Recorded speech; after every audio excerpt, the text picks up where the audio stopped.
Native speakers are not using different English. They are using the same words. You already know, but they connect them, shorten them, and sometimes make them almost disappear. That is why you can understand English when you read it, but lose the meaning when someone speaks. Quickly, the problem is not always your vocabulary. Your ear was trained for slow textbook English, not natural conversation.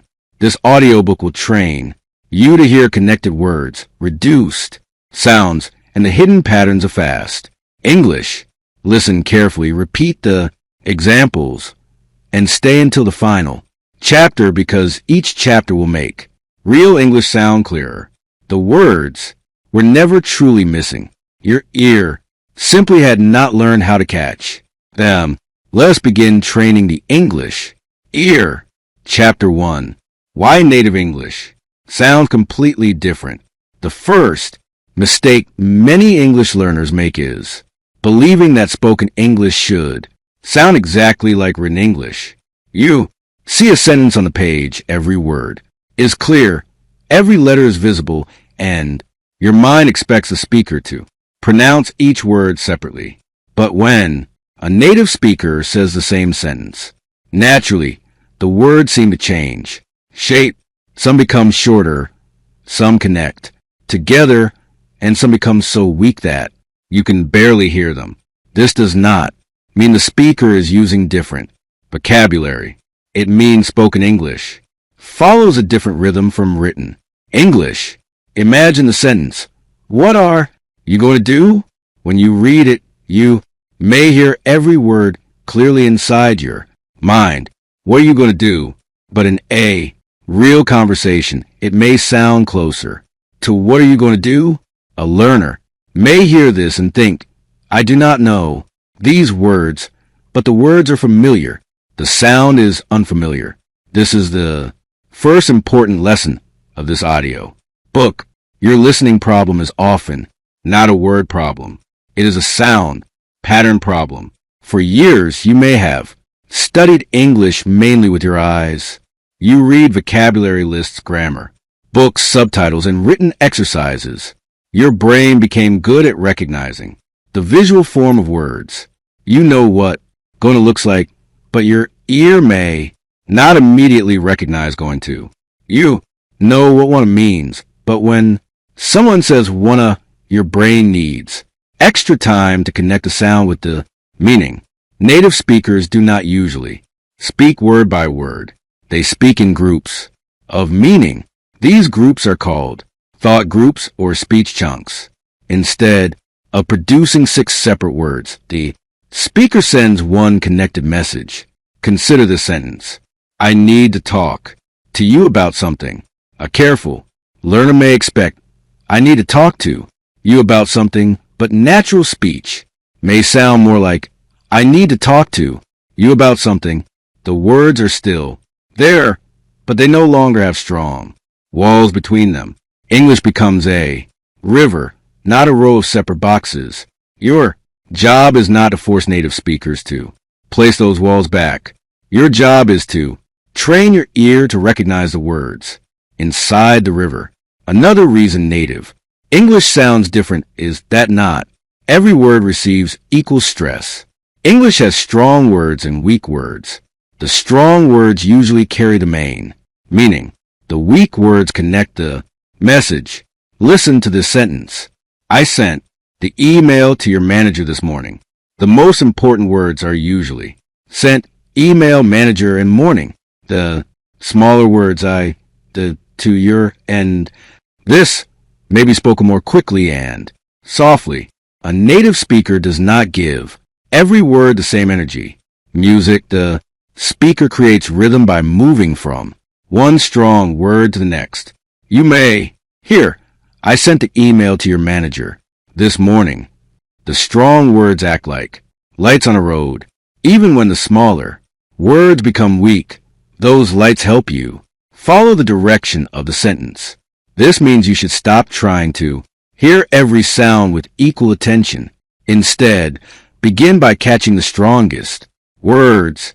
Suppose someone says something quickly and you hear only meeting Friday. 10 office. You may not have caught every word, but you already have enough information to understand the likely message. There's a meeting on Friday at 10 o'clock in the office. A strong listener does not panic because 2 or 3 small words were unclear. A strong listener uses the words they heard to rebuild the message. This is what native speakers do too. Even native speakers do not consciously analyze every sound. Their brains use context, rhythm, and prediction. If someone says, "Can you pass me the," while sitting at a dinner table, the listener's already predicting words such as salt, water, bread, or plate.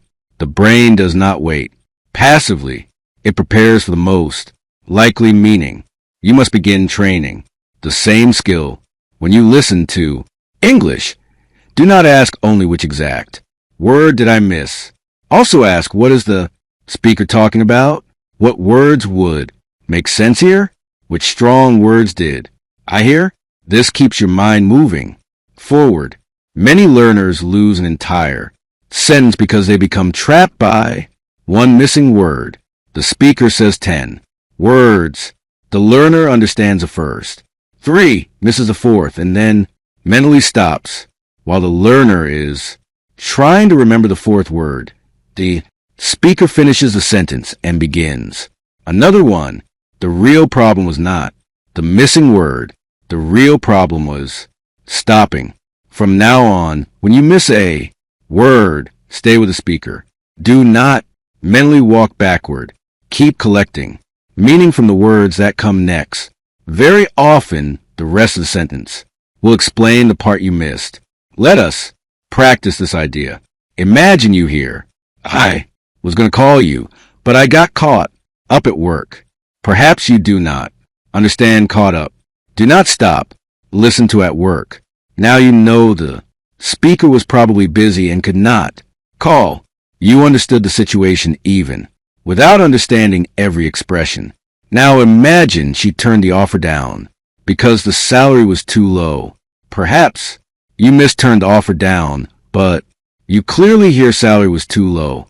From that clue, you can understand that she probably refused the offer. This is intelligent listening. You are using meaning to support sound. Another important difference between written and spoken English is that common words often become very weak. The word to may sound like to.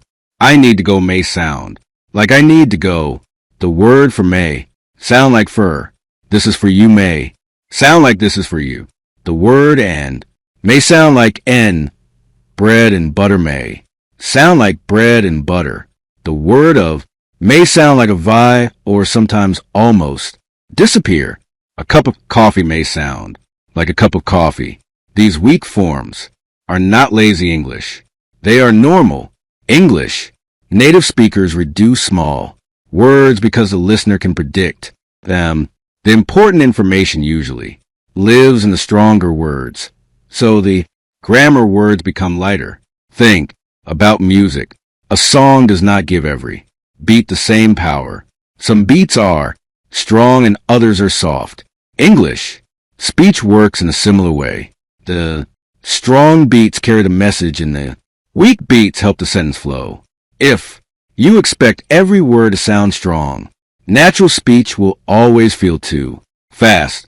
But once you begin listening for rhythm, English starts to slow down inside your mind. Let's try a simple listening method. Take the sentence, I want to go to the store. First identify the strong words, music, want, go, and store. Now say only those words, want, go, store. You can already understand the main meaning. Now place the weak words between them. I want to go to the store. Notice how the sentence moves quickly through the small words and lands on the strong ones. Try another. Could you send me the report by Friday? The strong words are send, report, and Friday. Natural speech may sound like, could you send me the report by Friday? You may not clearly hear every sound in could you, but the sentence remains understandable because the important words are strong. This is how your ear must begin organizing spoken English. Do not hear a long sentence as 10 equally important words. Hear it as 2 or 3 strong meaning points connected by softer sounds. You should also understand that spelling can mislead your ear. English spelling shows the history of a word, but natural pronunciation shows how people actually use it.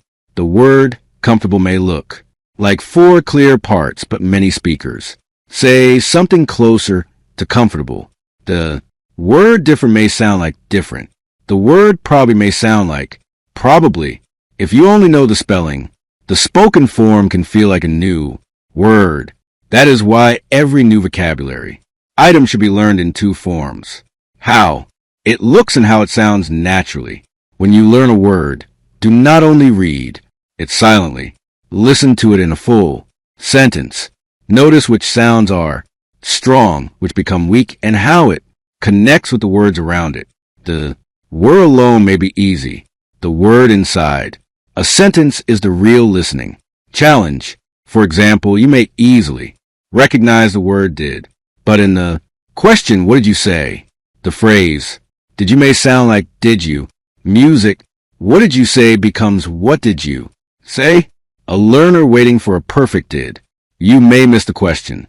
A trained listener recognizes the whole sound pattern. This is why chunks are so powerful. Do not only learn what did you say, learn the complete spoken chunk. What did you say? Then listen to how it changes in natural speech. When your brain stores a complete sound, you no longer need to separate every word. First, you recognize the expression as one familiar unit. It is the same with do you want to? Are you going to? Could you help me? What are you doing? I don't know. Let me see. These phrases appear constantly in real conversations. The faster you recognize them as complete sound patterns, the easier natural English becomes. Here's a powerful daily exercise. Choose one short English clip of 10 to 20 seconds. Do not choose a long video. Your goal is not to consume more English. Your goal is to study a small amount deeply. Listen once without subtitles. Ask yourself only one question. What is the general meaning? Listen again and write down the strong words you hear. Then look at the transcript or subtitles. Compare the written sentence with what you actually heard. Notice which words became weak, which sounds connected, and which parts seem to disappear. Listen again while reading. Then close the transcript and listen one final time. The sentence will usually sound clearer, not because the speaker changed, but because your ear now knows what pattern to expect. Finally, repeat the sentence aloud. Do not pronounce every word slowly and separately. Copy the rhythm. Copy the strong and weak sounds. Copy the connections. This is called shadowing. But the purpose is not only to improve speaking. When your mouth learns how natural English is produced, your ear becomes better at recognizing it. You hear more clearly because you understand how the sound was created. Remember, this fast English is usually not fast. Everywhere, native speakers often move quickly through predictable words and slow down slightly on important information. Your ear should learn to ride that rhythm. Do not chase every small sound. Wait for the strong words. Use context. Predict the message. Stay with the speaker even when one word disappears. At first, natural English may still sound like one long line, but as you continue training, your brain will begin placing invisible spaces between the sounds. A sentence that once sounded like noise will become a group of familiar chunks. A phrase you once missed completely will begin appearing clearly, and one day you will realize that native speakers are not speaking more slowly. Your ear is simply working more quickly. That is the first transformation of the English ear. You are no longer waiting for perfect Textbook pronunciation. You are beginning to hear English as it is truly spoken. Chapter 2. Stop listening for every word. One of the biggest listening mistakes is try and catch every single word. Many learners believe that understanding English means hearing each word perfectly, translating it, and placing it inside the sentence. But natural speech moves too quickly for that. While you are trying to understand one small word, the speaker's already said 5 more. Then something frustrating happens. You understand the beginning, miss one sound, and suddenly lose the entire sentence. The missing word was not the real problem. The real problem was that your attention stopped moving forward. Imagine someone says, I wanted to meet you yesterday, but something came up at work. Perhaps you do not understand the expression came up. If you freeze there, you may miss at work and lose a message. But if you continue listening, the rest of the sentence helps you understand that an unexpected work problem prevented the meeting. You did not need every word. You needed the situation. This is how strong listeners understand fast English. They do not collect every sound perfectly. They collect enough meaning to follow the speaker. Think about how you listen in your first language. You do not examine every word. Sometimes there is noise, someone speaks softly, or part of the sentence is unclear, yet you still understand because your brain uses context. You already have this ability. Now you must build it in English. When someone speaks, listen first for the words carrying the main information. These are usually nouns, main verbs, adjectives, names, numbers, places, and time expressions. Consider this sentence. I'll send you the updated report before the meeting tomorrow morning. You may hear only send updated report meeting tomorrow morning. That is already enough to understand most of the message. The speaker will send an updated report before tomorrow morning's meeting. Words such as I'll, you, the before help form the sentence, but the main message lives inside the stronger words. This does not mean small words are unimportant. It means you should not panic when one of them becomes weak or unclear. Train yourself to ask, what information did I catch? Do not immediately ask which word did I miss. The first question keeps you connected to meaning. The second question often pulls you backward. Suppose you hear, she's been working there for nearly 7 years. Perhaps she's been sounds unclear, but you hear working there nearly 7 years. You still understand that a woman has worked in that place for almost 7 years. Now consider we might have to cancel the trip because of the weather. Perhaps the beginning blends together, but you hear cancel the trip whether the message is still clear. This is not incomplete listening. It is intelligent listening. Your brain is learning to use the strongest parts of the sentence to rebuild the whole idea. Another important skill is prediction. Good listeners do not wait for every sentence to finish before understanding it. Their brains constantly predict what may come next.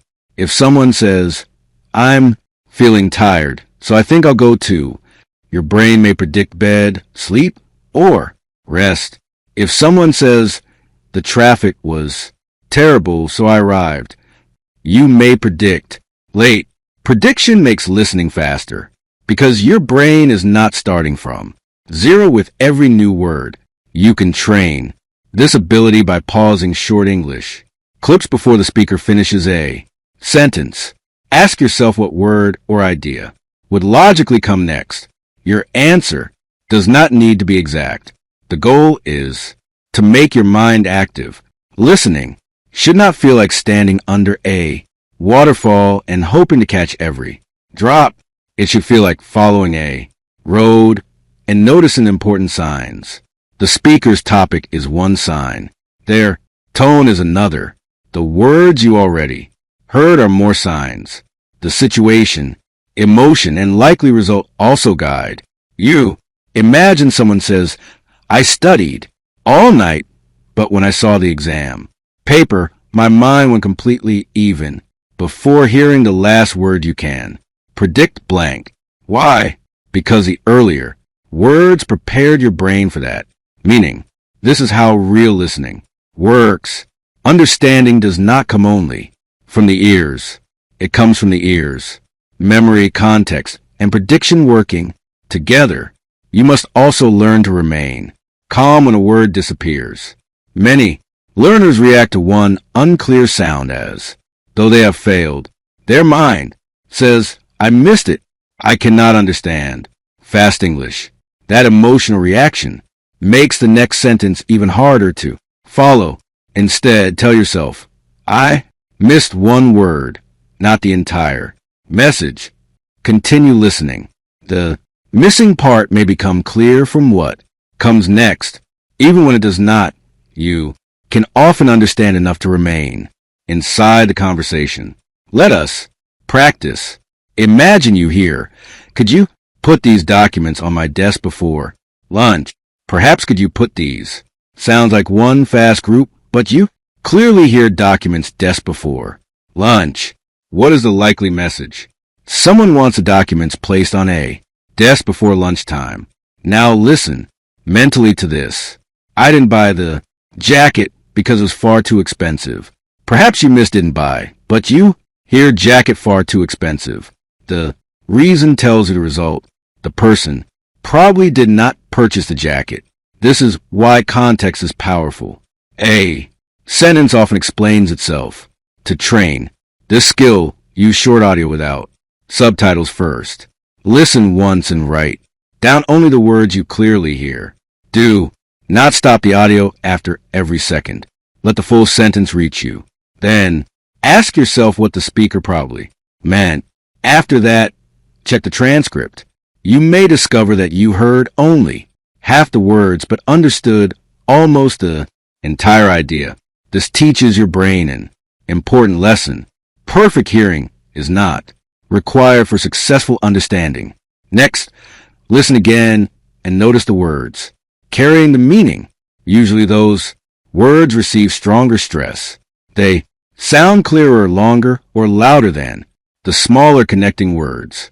Repeat the sentence while emphasizing those key words.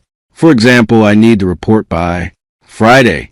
The important words create the structure of the message. The smaller words move quickly between them. When your ear learns to follow those strong beats, spoken English becomes easier to organize. You should also avoid translating every sentence into your first language. Translation creates another delay. You hear English, convert it into another language, understand it, and then return to English for the next sentence.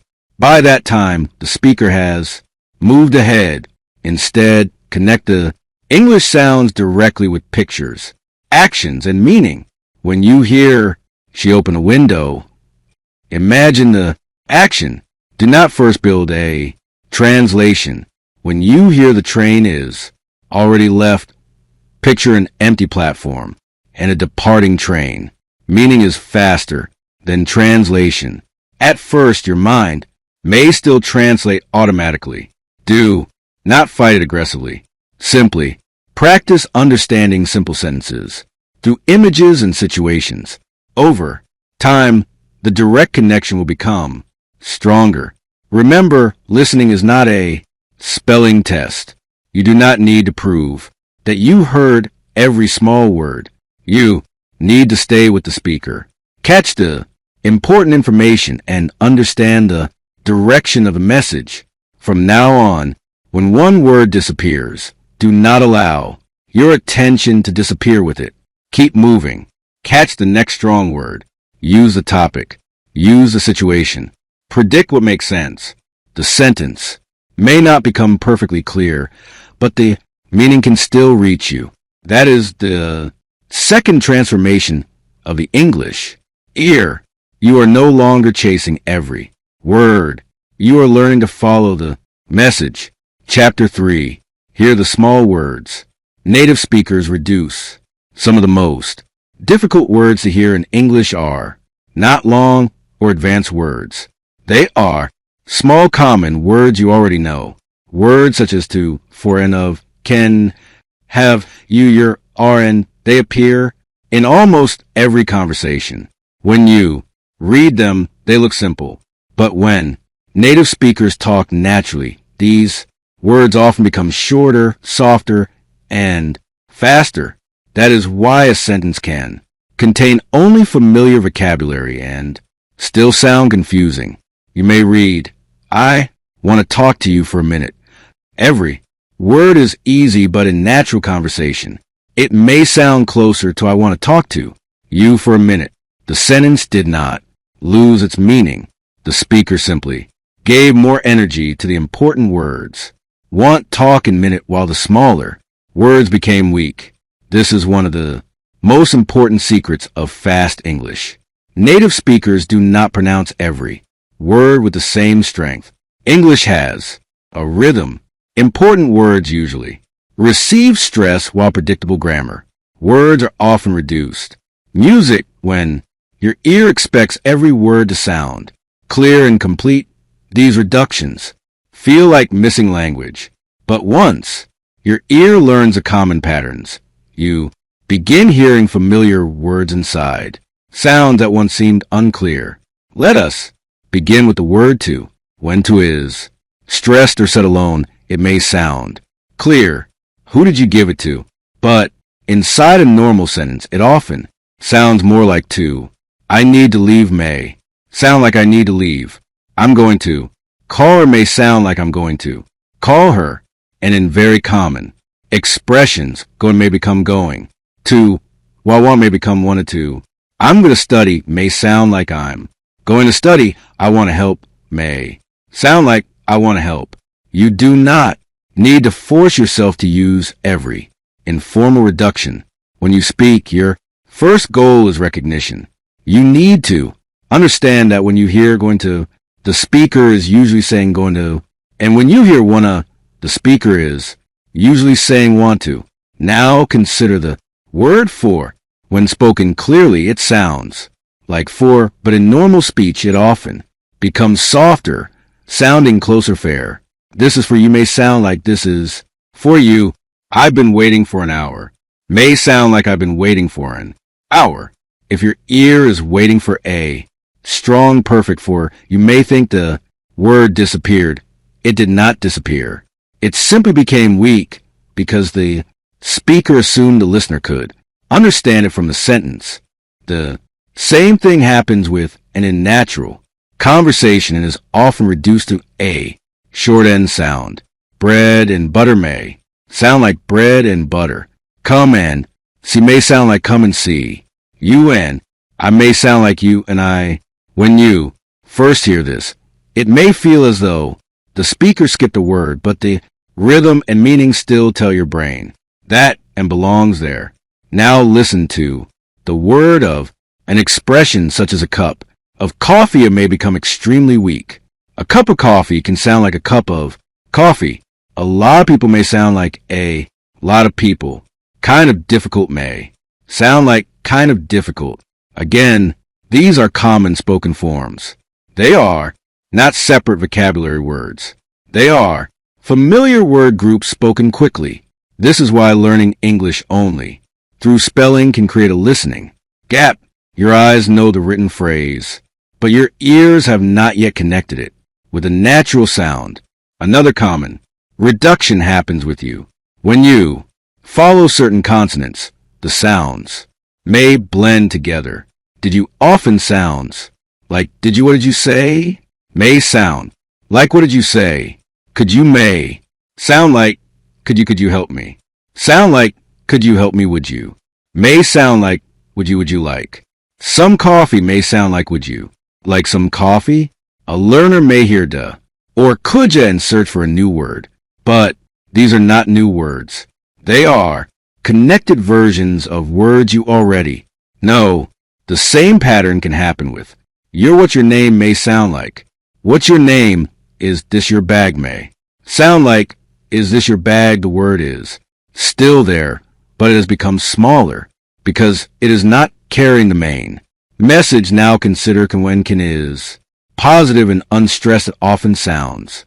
Weak, I can do it may sound like I can do it, but can't is usually stronger because it changes the meaning of the sentence. I can't do it. This difference matters.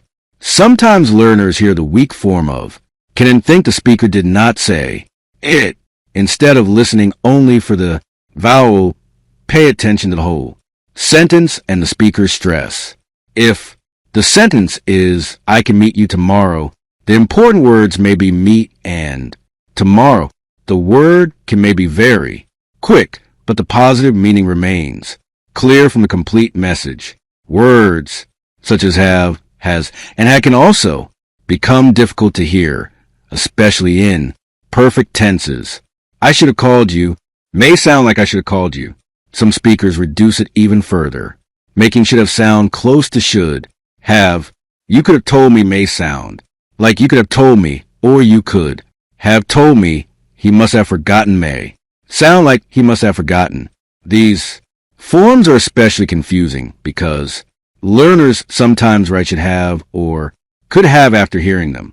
But grammatically the correct phrases are should have and could have. The pronunciation becomes reduced, but the grammar does not change. The best way to learn weak words is not to memorize a long list of rules. Train them inside complete sentences. Take the sentence.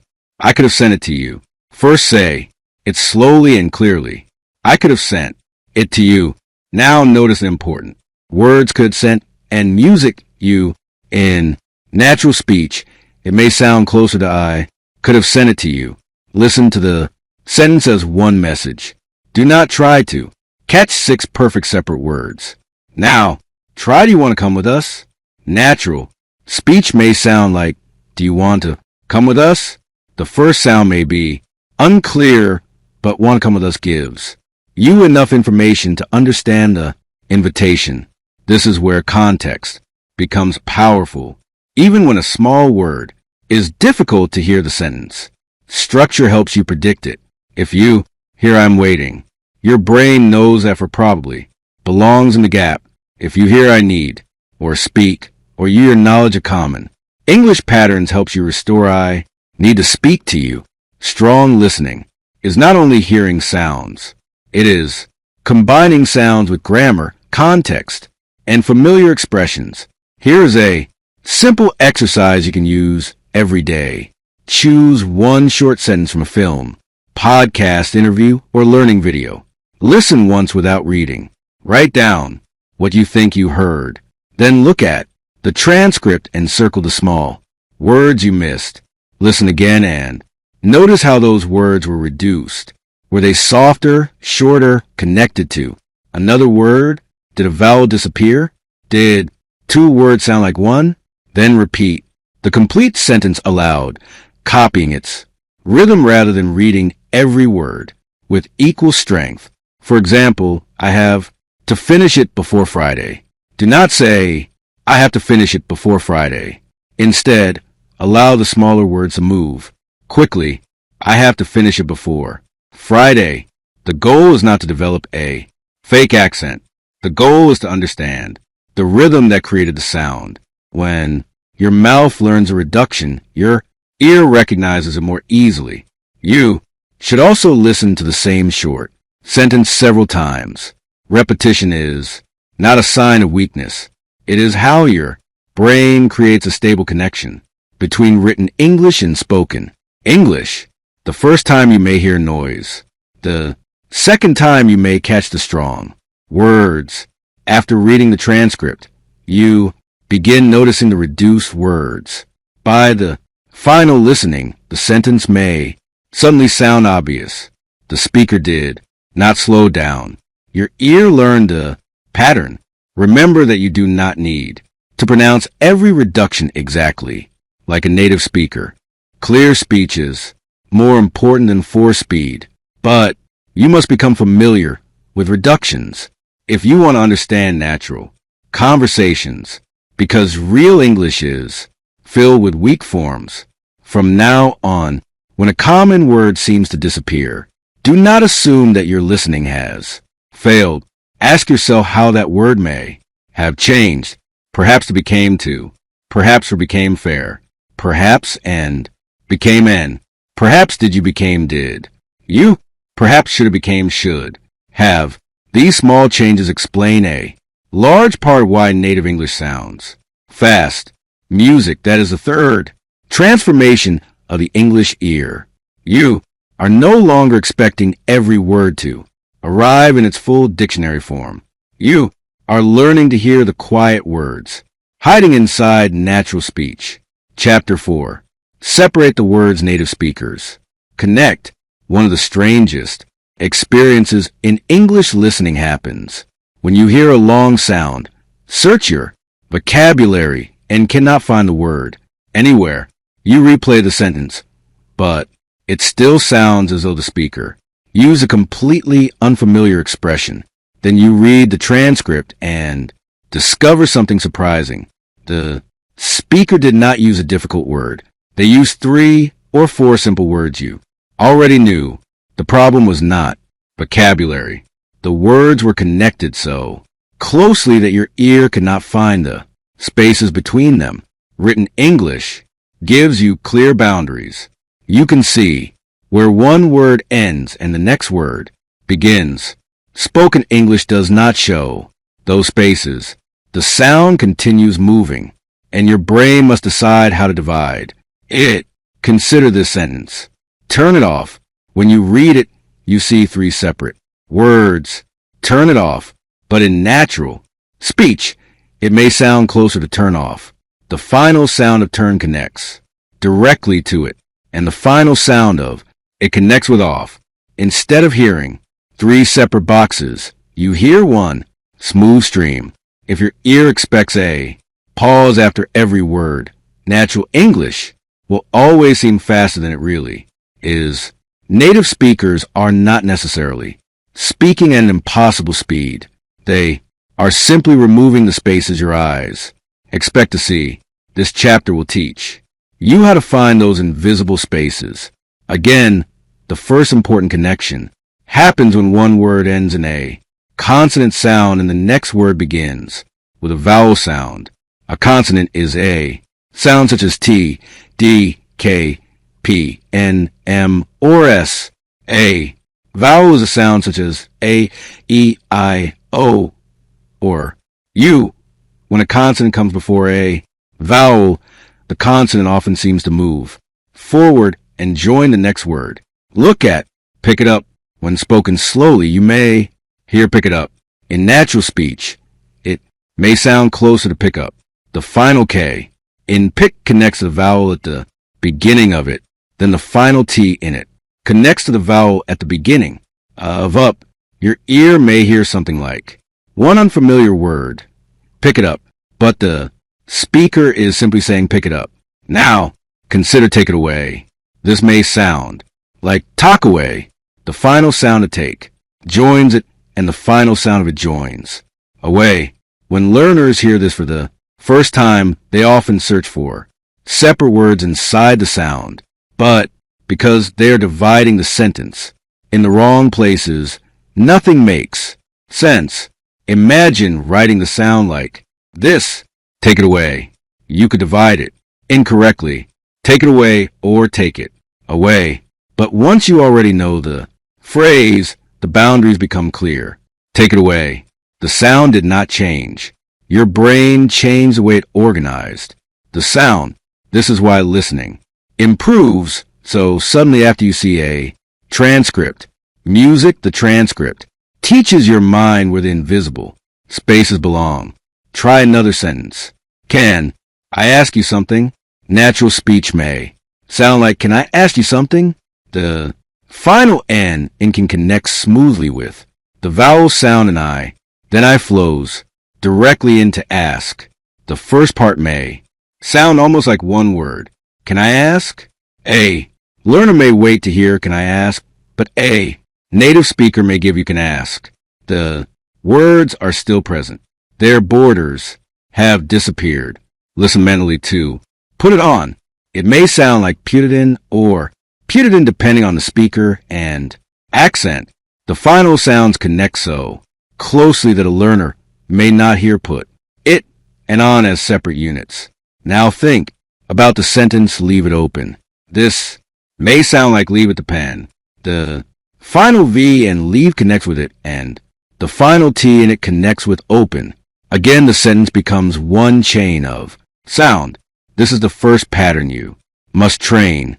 When one word ends in a consonant and the next begins with a vowel, expect the sound to connect. Do not wait for a clean break. Now let us look at an important reason these connections confuse learners. When the final consonant moves toward the next word, it may sound as if it belongs to that next word. Take an apple. You see an apple, but you may hear something closer to an apple. The N sound connects with apple, so your ear may feel as though the second word begins with N. Consider an orange. It may sound like an orange, or an egg. It may sound like an egg. The consonant remains grammatically part of the first word, but in the sound stream it leans into the second word. This also happens in longer expressions. Come in. It may sound like come in. Move over. It may sound like move over. Call us. It may sound like fill it in. It may sound like fill it in. Send it over. It may sound like send do. You should not become worried about the exact spelling of these sound descriptions. They are only rough guides. Different speakers and accents may connect the sentence in slightly different ways. The important lesson is that the words will not always arrive separately. Your ear must become comfortable hearing the ending of one word attached to the beginning of another. Let us use a common conversational sentence. I'll call you in an hour. When spoken carefully, it is easy. I'll call you in an hour. In natural speech, it may sound more like I'll call you in an hour. The words you and can connect. The words in and can connect. The words an hour can connect. A learner may hear, I'll call you, winner. Now, the sound boundaries can create a completely different imagined sentence. This is why context matters. If someone is discussing time and says, I'll call you in an hour, the phrase in an hour makes sense. If your ear creates a strange word that does not fit the situation, do not immediately assume you heard advanced vocabulary. Ask whether several common words may have connected. That question can rescue your understanding. Instead of thinking, what is this strange word? Ask, could this be two or three familiar words joined together? That is the mindset of a growing listener. The second major pattern happens when one word ends in a consonant and the next word begins with another consonant.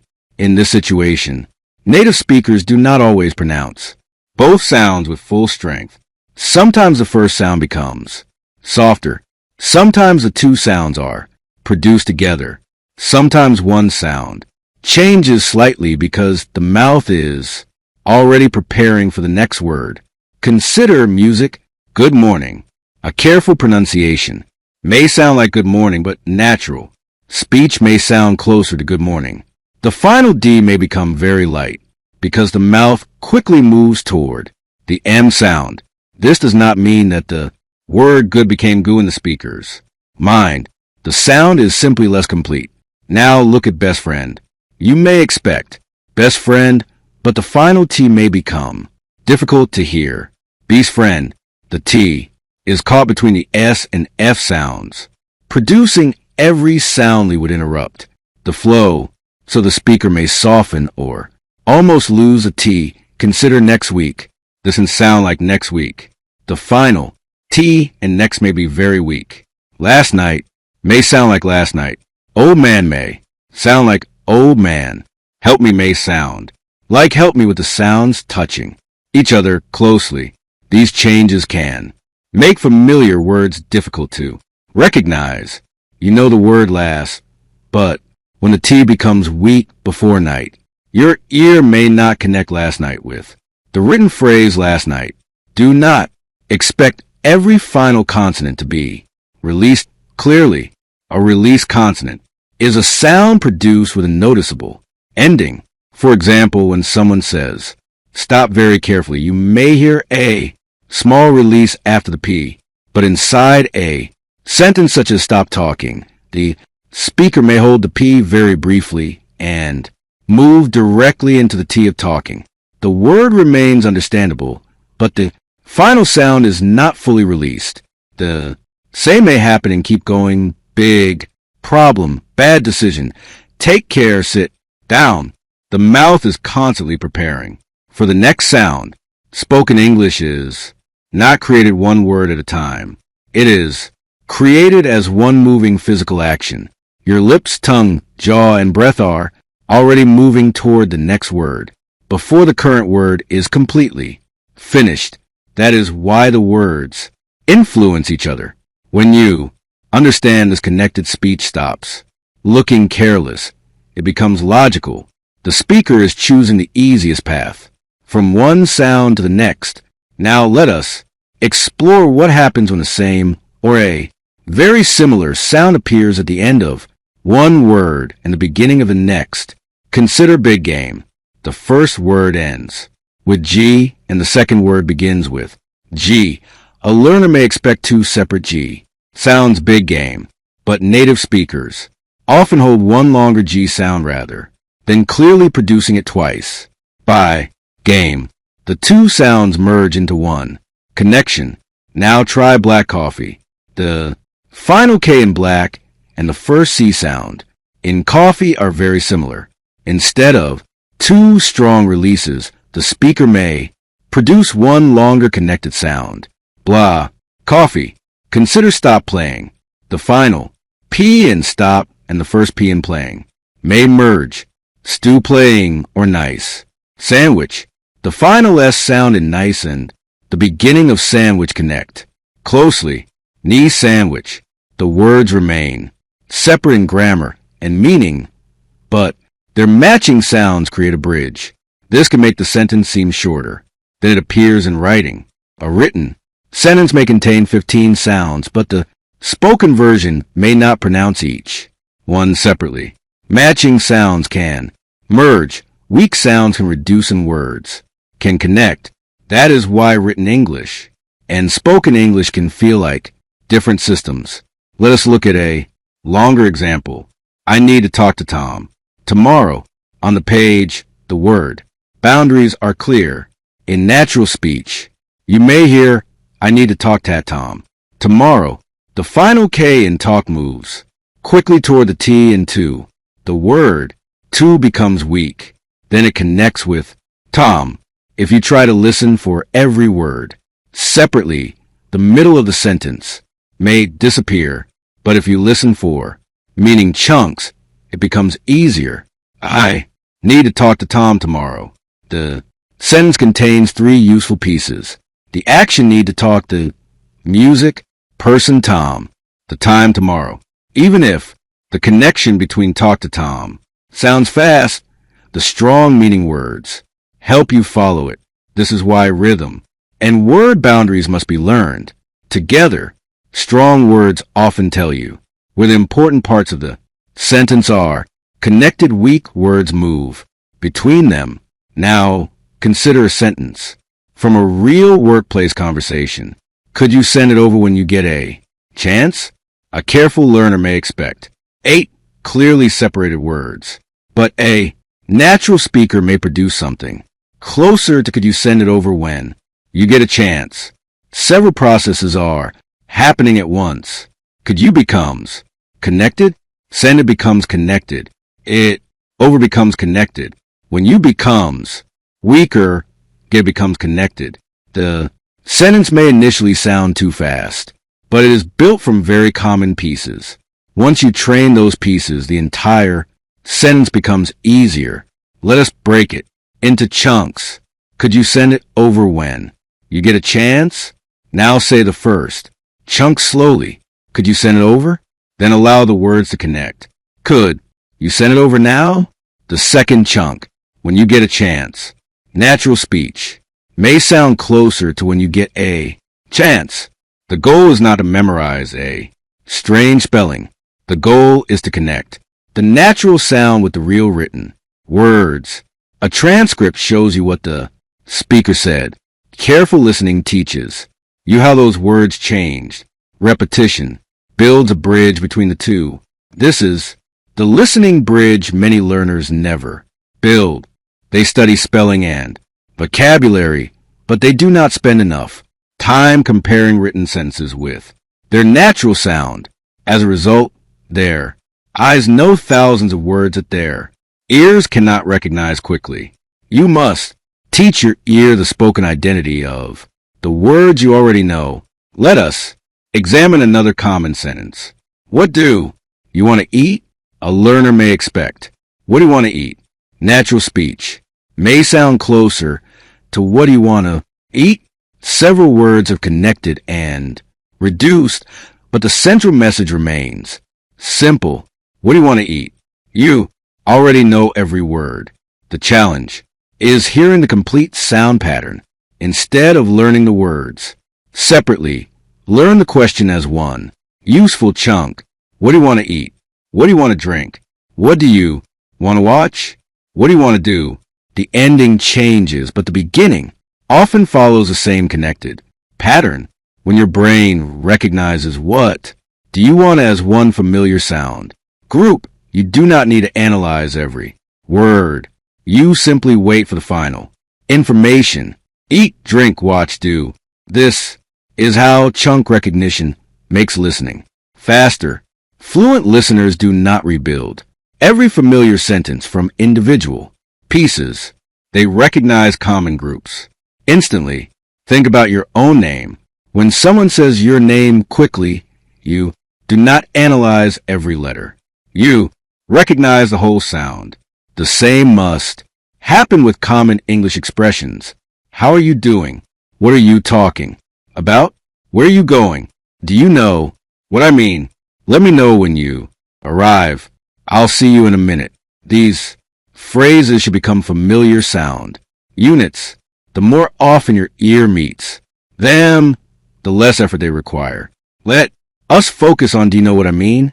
In natural speech, it may sound closer to do you know what I mean? A beginner may hear only know mean.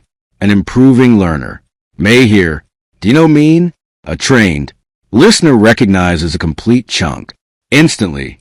The speaker did not become clearer. The phrase became familiar. Familiarity is one of the strongest forces in listening. Something sounds fast when your brain must process it for the first time. The same sound can feel slow after you have heard and practiced it many times. This is why you should not always search for new listening material. Many learners believe progress comes from listening to more and more videos. They watch one clip, understand very little, and immediately move to another. They are exposing themselves to English, but they are not giving their brain enough time to study the sound. Deep listening is different.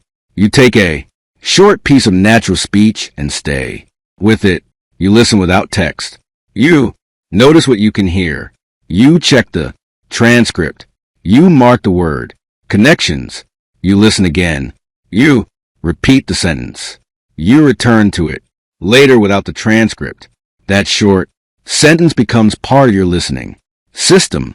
One deeply studied sentence can teach your ear more than 10 minutes of confused passive listening. Let us build a practical method together. Choose a clip of 5 to 15 seconds. It should contain 1 or 2 natural sentences. The audio should be clear, but the speaker does not need to be slow. On the first listening, do not pause. Focus only on the general topic. Perhaps you hear meeting, afternoon, office. That is enough for the first listening. On the second listening, write the sounds you think you hear. Do not worry about perfect spelling. Maybe you write, can we move the meeting to the afternoon? Then read the transcript. Can we move the meeting to the afternoon? Now study The connections. Can we may flow. Together? Move the may connect. Meeting. To may connect to the may become weak. The afternoon may connect. Listen again. While looking at the transcript, draw small lines between the connected words. Can we move the meeting to the afternoon? Now repeat the sentence. Slowly, but do not separate the words. Unnaturally. Gradually increase your speed while keeping the important words. Clear. Move, meeting, and afternoon. The final rhythm may sound like, can we move the meeting to the afternoon now? Close the transcript and listen again. Very often, the sentence that sounded like one confusing stream will suddenly contain clear words. That moment is important. It proves that the listening problem was not always a lack of vocabulary. Your brain simply did not know where to divide the sound. Now it does. Let us examine another sentence. I'll pick you up at 8. Natural speech may sound closer to I'll pick you up at 8. The phrase contains several connections. Pick you up at 8. The entire ending can flow as one chain. Yep, a deed. A learner may hear a completely unfamiliar sound, but the situation helps. If two people are discussing transportation and a time, the likely sentence is, I'll pick you up at 8.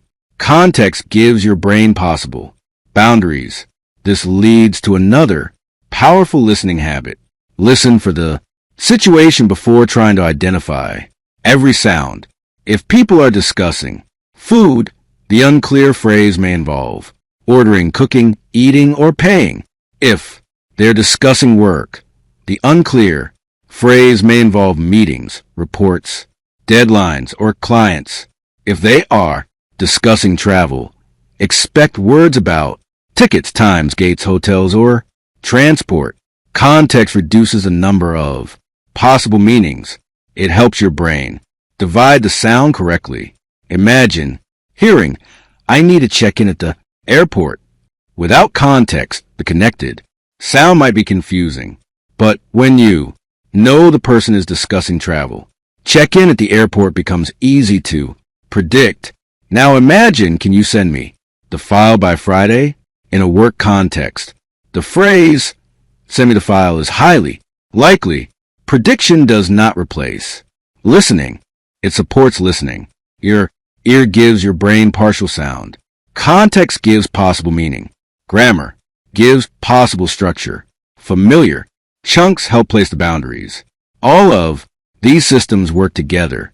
Strong listening is not only an ear skill, it is a complete mental process. There is another connection learners should notice. Sometimes a small sound appears between two vowel sounds to make speech smoother. For example, in some accents, phrases such as go out may sound like go out. The small debite connection helps the mouth move from one vowel to another. Do it may sound like do it. Similarly, music, I agree, may contain a small y-like connection. Agree. See, it may sound like see it. The speaker is not adding a new grammatical word. The mouth is creating a smooth bridge between vowel sounds. You do not need to study complicated technical names for every connection. Simply understand that natural speech avoids uncomfortable gaps. The mouth often inserts a very light bridge so the sentence can continue smoothly. In some accents, you may also hear an R-like sound connecting words. For example, far away may sound like far away, or here it is may sound like here it is. This varies between accents, so do not worry if every speaker does not sound the same. Your goal is flexibility. You are training your ear to accept different natural connections without becoming confused. English does not have only one native sound. Speakers from the United States, the United Kingdom, Canada, Australia, Ireland, and many other places connect words differently. Even within one country, pronunciation changes from region to region. You do not need to copy every accent.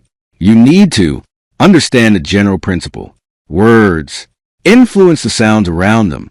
Once you expect connection, variation becomes less frightening. Instead of thinking, this speaker is pronouncing everything incorrectly, you begin thinking this speaker is following a different, connected pattern. That calm attitude helps your brain remain open. Panic closes the listening process. Curiosity strengthens it. Let us practice with a short conversation. Speaker 1 says, "Are you coming over tonight?" In natural speech, it may sound closer to, "Are you coming over tonight?" Speaker 2 replies, "I'm not sure. I have to finish something at work." This may sound like, "I'm not sure. I have to finish something at work." Speaker 1 says, "Let me know when you're done." This may sound like, "Let me know when you're done." None of these sentences contains difficult vocabulary, yet the connections can make the conversation challenging. Now listen for the strong words. Coming over tonight. Not sure. Finish work. Let me know. Done. Even if some connections remain unclear, the conversation makes sense. This is the skill you are building. Understanding the message while gradually improving your recognition of the connected details. Do not wait until every sound becomes perfect before calling yourself a successful listener. Success begins when you remain inside the conversation. You may catch 60% of the sounds and 90% of the meaning. That is real understanding. As your ear becomes more experienced, the missing sounds will begin appearing. Another useful practice is to create two versions of the same sentence. Write the careful form. Could you give me a minute? Then write a simple listening form. Could you give me a minute? The second version is not formal spelling. It is a memory guide showing how the sentence may sound. Now, connect the two forms in your mind. When you hear qua, recognize could you. When you hear gimme, recognize give me. Try another careful form. What are you going to do about it? Natural listening form. What are you going to do about it? Another careful form. Let me take a look at it. Natural listening form. Let me take a look at it. Another careful form. Can I get a glass of water? Natural listening form. Can I get a glass of water? These listening forms should not replace correct writing. They serve a different purpose.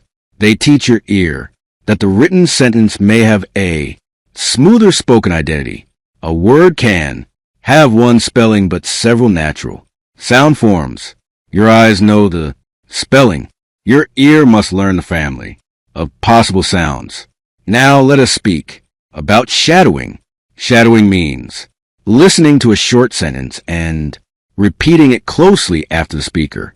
Some learners use shadowing only to improve pronunciation, but it is also one of the strongest listening exercises. When your mouth learns how words connect, your ear becomes better at detecting those connections. Suppose the sentence is, "I'll let you know as soon as I find out." At first, it may sound too fast. "I'll let you know as soon as I find out." Listen to one part. "I'll let you know."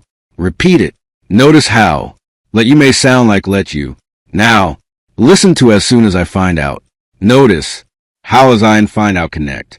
Repeat the complete sentence.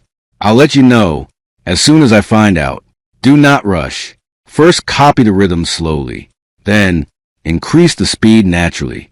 You are teaching your mouth the same movement the speaker used.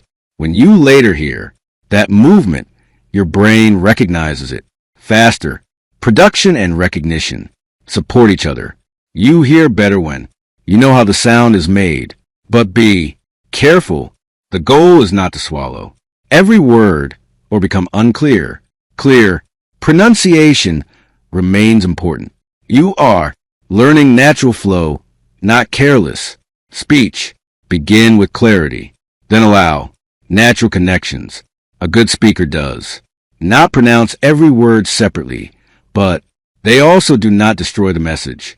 important words remain clear. The connections help the sentence flow. Your listening training should follow the same balance. Hear the strong words. Notice the connected words. Follow the meaning. Do not become trapped by every sound. There is one final idea you must understand. The spaces between written words are visual. They are not sounds. When you read, "Did you eat yet?" your eyes see four separate units. But the ears may receive, "Did you eat yet?" The speaker never sends you visible spaces. Your brain creates them. At the beginning of learning, your brain places the spaces slowly and often incorrectly. With practice, it becomes faster. The phrase "digga" begins separating automatically into "did you." The sound "pick it up" becomes "pick it up." The sound "call you in an hour" becomes a familiar time expression. This is the transformation you are working toward. You will not always need to stop, replay, and analyze. The recognition will happen by itself, but automatic understanding grows from careful training. Every time you compare natural audio with a transcript, you are teaching your brain where the hidden boundaries belong. Every time you repeat a connected phrase, you are building a stronger sound map. Every time you continue listening after missing one word, you are teaching your mind not to panic. Every time a confusing stream becomes a familiar sentence, your English ear becomes stronger. From now on, when native speech sounds like one long word, do not assume that it is impossible. Slow the sentence down. Mentally, look for the strong words. Think about the context. Search for common chunks. Ask where one familiar word may have connected to another. The sounds are not attacking you. They are flowing, and you are learning how to move with them. That is the fourth transformation of the English ear. You are no longer waiting for native speakers to place a pause between every word. You are learning to find the invisible spaces inside natural English. Chapter 5. Recognize the sounds native speakers drop without losing the meaning. There is a moment in English listening that can make even a serious learner feel completely defeated. You hear a sentence, you know the topic, and you recognize several words, but one familiar word sounds incomplete. A final consonant is missing, a middle sound disappears, or two sounds change so much that the spoken word no longer matches the word stored in your memory. You replay the sentence and wonder whether the speaker made a mistake, whether the audio was unclear, or whether your vocabulary is still too weak. But when you finally read the transcript, you discover that the speaker used an ordinary word you have known for years. The word was not new. Its natural spoken form was new to your ear. This is one of the deepest differences between learning English through text and understanding English in real life. Written English shows every letter, but spoken English does not carefully pronounce every written letter. Natural speech is created by a moving mouth, not by a printer. The tongue, lips, teeth, jaw, breath, and voice are constantly moving from one sound toward the next. And when certain combinations are difficult or unnecessary to pronounce fully, some sound becomes softer, change position, merge with nearby sounds, or disappear almost completely. Native speakers are usually not making a conscious decision to remove these sounds. The changes happen automatically because their speech system has learned the fastest and smoothest path through familiar phrases. The technical word for the disappearance of a sound is often elision, but you do not need to memorize the technical term to improve your listening. What matters is understanding the basic principle. The meaning of a word can remain completely clear to an experienced listener even when one of its sounds is not strongly pronounced. Native listeners do not depend on every sound arriving perfectly. They combine the partial sound with the sentence structure, the topic, the grammar, the speaker's intention, and the words that came before and after it. Their brains complete the missing information. Automatically, you already do this in your first language. People around you do not always speak carefully. They may talk while walking, eating, laughing, looking away, using a phone, standing in noise, or speaking with emotion. Some sound become unclear, but you rarely stop and think that the entire language has disappeared. Your brain fills the gap because it knows the common patterns. You recognize what the speaker is likely to say, and you use the complete situation to rebuild what your ears did not receive clearly. The goal of this chapter is to begin building that same ability in English. The first idea you must accept is that hearing every sound is not the same as understanding every meaning. You can understand a sentence correctly even when several sounds are weak or missing. In fact, strong listeners do this constantly. Imagine that someone says, "I left my bag on the desk." In careful speech, you might expect a clear final T in the word left, but in fast conversation, especially before the M sound in my, the final T may become extremely light. The sentence may sound closer to "I left my bag on the desk." A learner waiting for the complete word left may wonder whether the speaker said left, which is not a word. A trained listener understands that the grammar, context, and sound pattern point clearly to left. Consider another common phrase. Last night. On the page, you can see the T at the end of last, and you may expect to hear it clearly, but the T is placed between the S sound and the N sound, which creates a difficult sequence for the mouth. Many speakers make the T very weak, so last night may sound closer to last night. The meaning is not damaged. Hear the strong words. Notice the connected words. Follow the meaning. Do not become trapped by every sound. There's one final idea you must understand. The spaces between written words are visual. They are not sounds. When you read, "Did you eat yet?" your eyes see 4 separate units, but the ears may receive, "Did you eat yet?" The speaker never sends you visible spaces. Your brain creates them.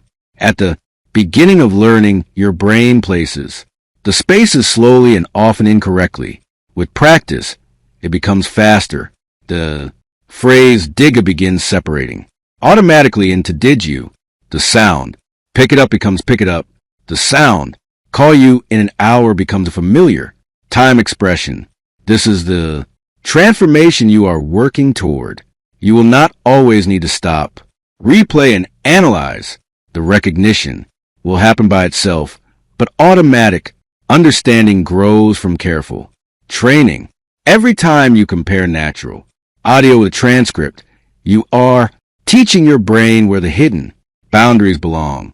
Every time you repeat a connected phrase, you are building a stronger sound map.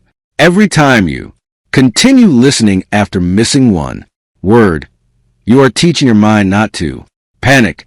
Every time a confusing stream becomes a familiar sentence, your English ear becomes stronger. From now on, when native speech sounds like one long word, do not assume that it is impossible. Slow the sentence down. Mentally, look for the strong words. Think about the context. Search for common chunks.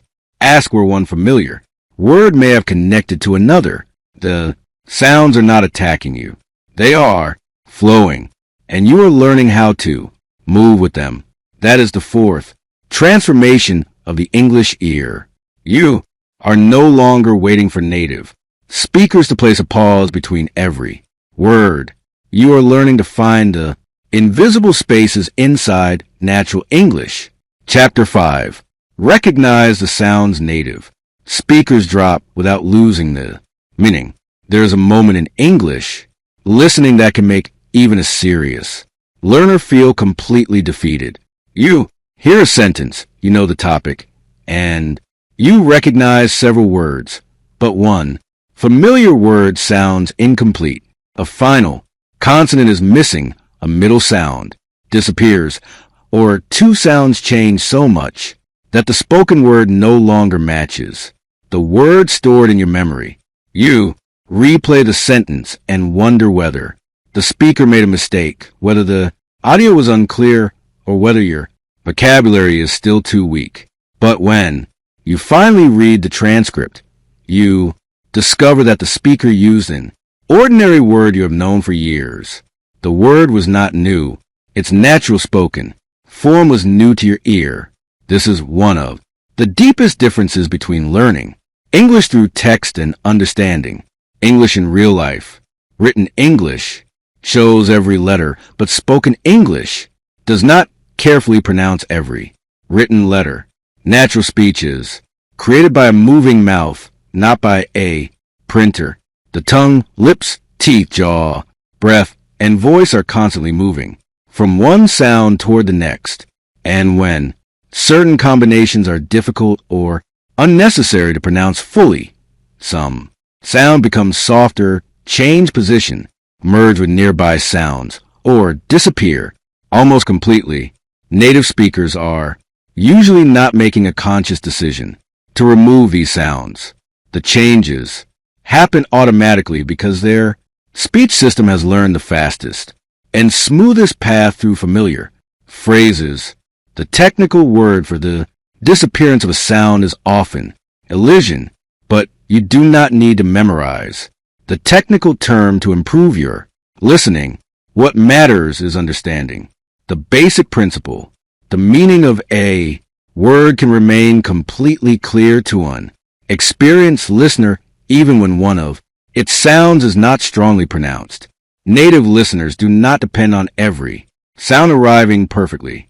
They combine the partial sound with the sentence structure, the topic, the grammar, the speaker's intention, and the words that came before and after it. Their brains complete the missing information automatically. You already do this in your first language. People around you do not always speak carefully. They may talk while walking, eating, laughing, looking away, using a phone, standing in noise, or speaking with emotion. Some sound become unclear, but you rarely stop and think that the entire language has disappeared. Your brain fills the gap because it knows the common patterns. You recognize what the speaker is likely to say, and you use the complete situation to rebuild what your ears did not receive clearly. The goal of this chapter is to begin building that same ability in English. The first idea you must accept is that hearing every sound is not the same as understanding every meaning. You can understand a sentence correctly even when several sounds are weak or missing. In fact, strong listeners do this constantly. Imagine that someone says, "I left my bag on the desk." In careful speech, you might expect a clear final T in the word left, but in fast conversation, especially before the M sound in the final T may become extremely light. The sentence may sound closer to "I left my bag on the desk." A learner waiting for complete word left may wonder whether the speaker said left, which is not a word. A trained listener understands that the grammar, context, and sound pattern point clearly to left. Consider another common phrase. Last night. On the page, you can see the T at the end of last, and you may expect to hear it clearly, but the T is placed between the S sound and the N sound, which creates a difficult sequence for the mouth. Many speakers make the T very weak, so last night may sound closer to last night. The meaning is not damaged. The listener already knows that last night is one of the most common time expressions in English. The brain recognizes the phrase as a complete unit, even if one sound is not fully released. Now consider next week. The word next ends with several consonant sounds. When it is followed by the W sound in week, the final T may become difficult to notice. The phrase can sound like next week. If you only learn the word by reading it, the spoken version may feel incomplete. But when you learn the phrase as a natural sound group, your brain stops requiring the perfect final T. You hear the beginning of next, the strong word week, and the time context and the correct meaning arrives. This is why learning isolated words is not enough. A word may sound clear when pronounced alone, but change inside a sentence. The word first may be easy to recognize by itself, but in the phrase first day, the final T may become very weak before the D sound. The phrase may sound like first day. The word old may be clear alone, but old man may sound like old man. The word just may be clear by itself, but just one may sound closer to just one. The word must may be clear in a pronunciation. Exercise, but must be may sound like must be. These changes do not mean that every native speaker always drops the same sound, accent, speed, emotion, formality, and personal speaking style. All influence pronunciation. A speaker may pronounce a sound clearly in one sentence and reduce it in another. Your goal is not to create a rigid rule, saying the sound is always removed. Your goal is to develop flexibility so your ear can recognize the word whether the sound is strong, weak, changed, or almost absent. Let us examine why certain sounds disappear more often.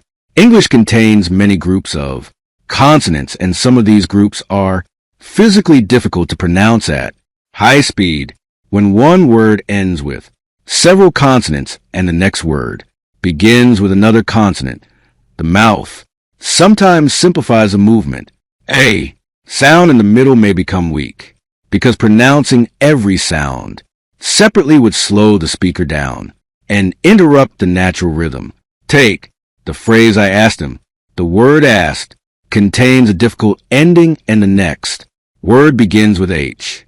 In rapid speech, the phrase may sound closer to I asked him, or even I asked him depending on the speaker.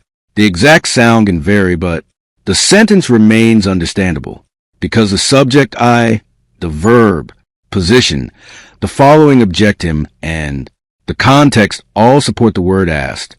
Now consider I missed the bus. The final T sound in missed is followed by the faith sound in fast speech. The ending may become very light and the sentence may sound closer to I missed the bus. A learner may incorrectly believe that the speaker used the present tense miss, but the rest of the context may show that the event happened in the past. If the speaker says, I missed the bus this morning, so I arrived late, the time expression and result help you identify the intended meaning. This teaches an important listening principle. Grammar is not only something you study for writing. Grammar is also a prediction system for listening. When a sound is missing, grammar helps your brain restore it. If the speaker is clearly describing yesterday, the past form becomes likely. If the sentence begins with I have, a past participle is likely to follow. If you hear there are, you expect a plural. Idea. Grammar narrows the possibilities and makes unclear speech easier to understand. Suppose someone says she worked there for 6 years. The final T in work may be soft or difficult to hear. You may hear something close to she worked there for 6 years, but because the sentence refers to a completed period and uses for 6 years in the past context, your brain can recognize the intended form. You do not need to stop the conversation and demand a perfect final sound. This is especially important with regular past tense endings.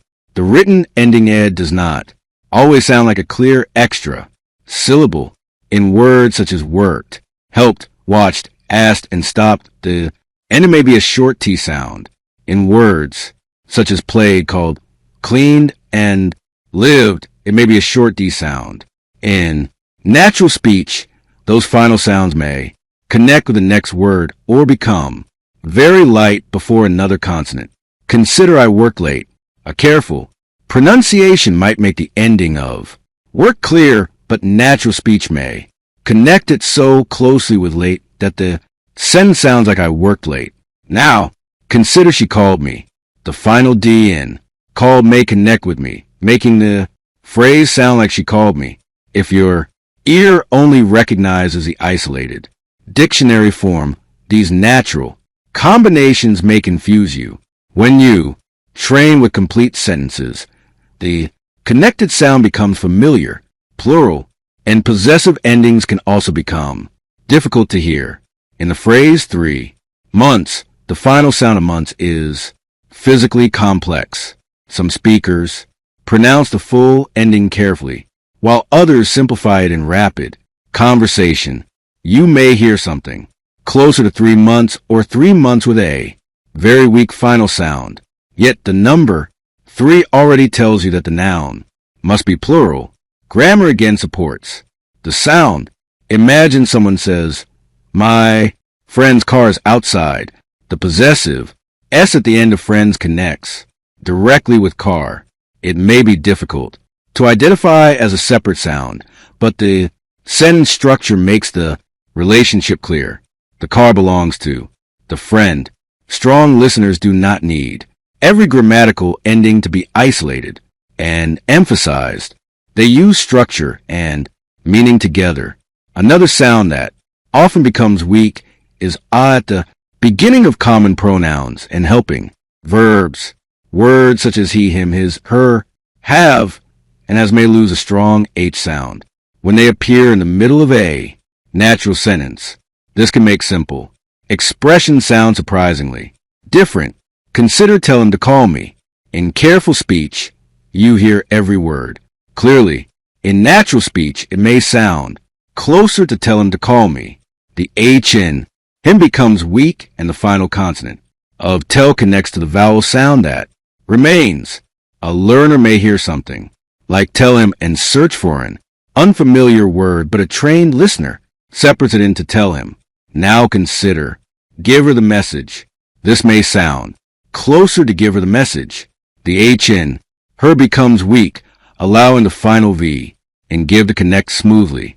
Ask her may sound like ask her. Call him may sound like call him.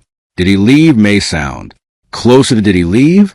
The H is not always completely removed and different. Speakers will pronounce it with different strength, but these reduced forms are common enough that your ear should expect them. This is another reason why the written spaces between words can mislead learners. You see tell him as 2 clear units, but the sound may arrive as tell him. You see ask her, but the sound may arrive as ask her.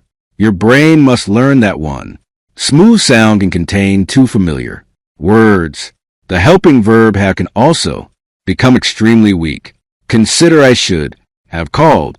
In careful speech, you hear should have, but in natural conversation, it often becomes should have, and in very casual speech, it may sound close to should have. The esh disappears, the vowel becomes weak, and the phrase joins into one unit. Could have may become could have or something close to could have. Would have may become would have or would have. Might have may become might have. This reduction has caused many native speakers and learners to incorrectly write phrases such as should have or could have because the spoken form sounds similar, but the correct grammar is still should have, could have, and would have. This is an excellent example of why listening forms and written forms must be connected carefully. The natural sound may hide the word have, but the grammar remains unchanged. Listen mentally to the sentence. You should have told me earlier. In natural speech, it may sound closer to you should have told me earlier. A learner who knows only the careful form may not recognize it immediately, but one should have becomes connected in your memory with should have. The sentence becomes easy. Now consider I could have helped you. This may sound like I could have helped you. The important words are could, helped, and you. The word have becomes So weak that your ear may not hear it as a separate word, but the meaning of missed possibility is still clear from the structure. The word of is another small word that often becomes weak or blends with nearby words. A cup of tea may sound like a cup of tea. A lot of time may sound like a lot of time. Kind of strange may sound like kind of strange. Sort of difficult may sound like sort of difficult. These forms are not appropriate for every formal speaking situation, but they are extremely useful for listening because native speakers use them often in casual conversation. When a sound disappears, the surrounding words often become more important. Take a lot of people. You may not hear clearly, but the phrase a lot followed by a plural noun strongly predicts it. Your brain can restore the missing connection. The same happens with a cup of coffee, the end of the day, one of my friends, and a piece of advice. These are common chunks, and common chunks are easier to understand, even when one small sound becomes weak. This is why you should learn frequently. Use phrases as complete sound patterns. If you memorize only end of the end day, separately, natural speech may still confuse you, but when you repeatedly hear at the end of the day as one rhythmic unit, the phrase begins to arrive as one meaning. You do not need to identify every tiny sound before understanding it. Native listeners are not always hearing more sound than you. Often they are making better predictions from less sound. Their advantage is not perfect ears. Their advantage is a larger library of familiar patterns. Imagine that you hear someone say, "I'll see you at the end of the week." Perhaps the middle sounds like one stream, but if you catch see you end in week, your brain can predict the likely expression. The phrase at the end of the week is more likely than thousands of other possible combinations. Familiarity reduces uncertainty. This leads to a powerful training goal. Do not only increase your vocabulary, increase your collection of predictable English chunks. Phrases such as at the end of as soon music as one of the little bit of I should have, could you give me, let me know what you mean, I don't know if, do you want to, and are you going to appear constantly? When these chunks become familiar, missing sounds no longer destroy your understanding. Let us look at a sentence containing several reductions. I don't know if he's going to be there. In careful speech, every word is visible and clear. In natural speech, it may sound closer to I don't know if he's going to be there. The phrase I don't know becomes I don't know. The H in he's becomes weak and going becomes going. 2. A learner may believe the speaker use completely different vocabulary, but the entire sentence contains simple words. Break it into meaning chunks. I don't know if he's going to be there. The first chunk expresses uncertainty. The second explains the uncertain situation. Even if the middle sounds are reduced, the overall meaning is predictable. Now listen mentally to did. You asked him if he wanted to come. Natural speech may sound closer to did. You ask him if he wanted to come. Several sounds become weak, but the sentence structure remains strong. There is a question, the action asks the person, him, and the invitation wanted to come. If your ear catches the strong words, grammar and context can rebuild much of the sentence. A beginning listener often treats every unclear sound as a separate emergency. A developing listener begins grouping the sentence. A strong listener follows a complete intention. This chapter is training you to move from sound panic to meaning control. Suppose you hear a colleague say, "I sent you the file, but you might have missed it." Music, the phrase might have may be reduced and the final sounds are missed. It may connect. You may hear something like, "You might have missed it." If you stop to analyze each sound, the sentence feels difficult. If you follow the situation, the meaning is simple. The file was sent, but perhaps you did not. Notice it. Context does not make listening less accurate. Context makes listening possible. Every human listener uses it. Think about this situation. Someone enters a room holding an umbrella and says, Music started raining while I was walking home. Even if the word started is reduced or the final sound in walking is weak, the umbrella, the word raining, and the phrase walking home create a clear message. Music, your eyes, ears, memory, and knowledge of the world work together. In audio-only listening, you may not have visual information, but you still have the topic, tone, previous sentences, and common sense. Use them. Listening is not a competition in which you must prove that your ear captured every letter. It is a process of building the most reasonable meaning from available information. Let us examine another common change. The sound T can become very soft, change into a quick sound, or disappear in certain positions. The exact pronunciation depends on accent. In many forms of American English, a T between vowel sound to become a quick tap that sounds similar to a soft D. This is why water may sound like waiter, better may sound like better, and city may sound like city to some learners. The speaker is not replacing the written letter.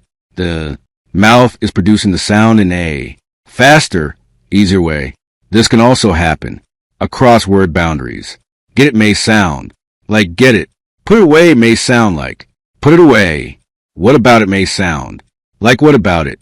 A learner trained only on careful classroom pronunciation may not recognize the words immediately. Different accents treat T differently. In some British speech, a T can become a brief pause or glottal sound. The word bottom may sound as though the middle T disappeared. Not now may contain a very short closure instead of a clearly released T. You do not need to copy every accent feature. You need to understand that the written letter T can have several natural spoken forms. This flexibility is essential because real English does not come from one perfect voice. You may listen to speakers from the United States, Britain, Canada, Australia, New Zealand, Ireland, South Africa, India, Nigeria, Singapore, or many other places. Every speaker carries a sound history. The same word may be pronounced differently, but the grammar and meaning often remain stable.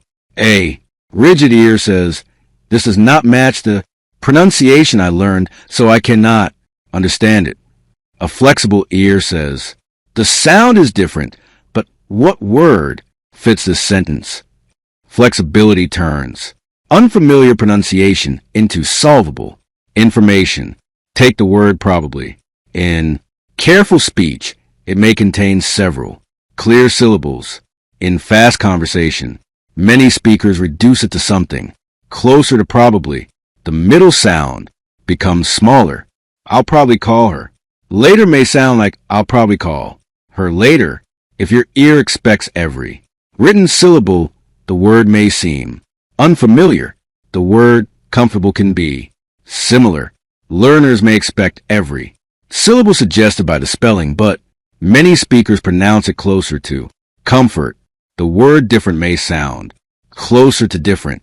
Family may sound like family. Camera may sound like camera.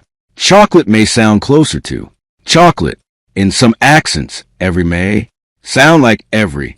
These words are not being destroyed. Speakers are simplifying unstressed syllables.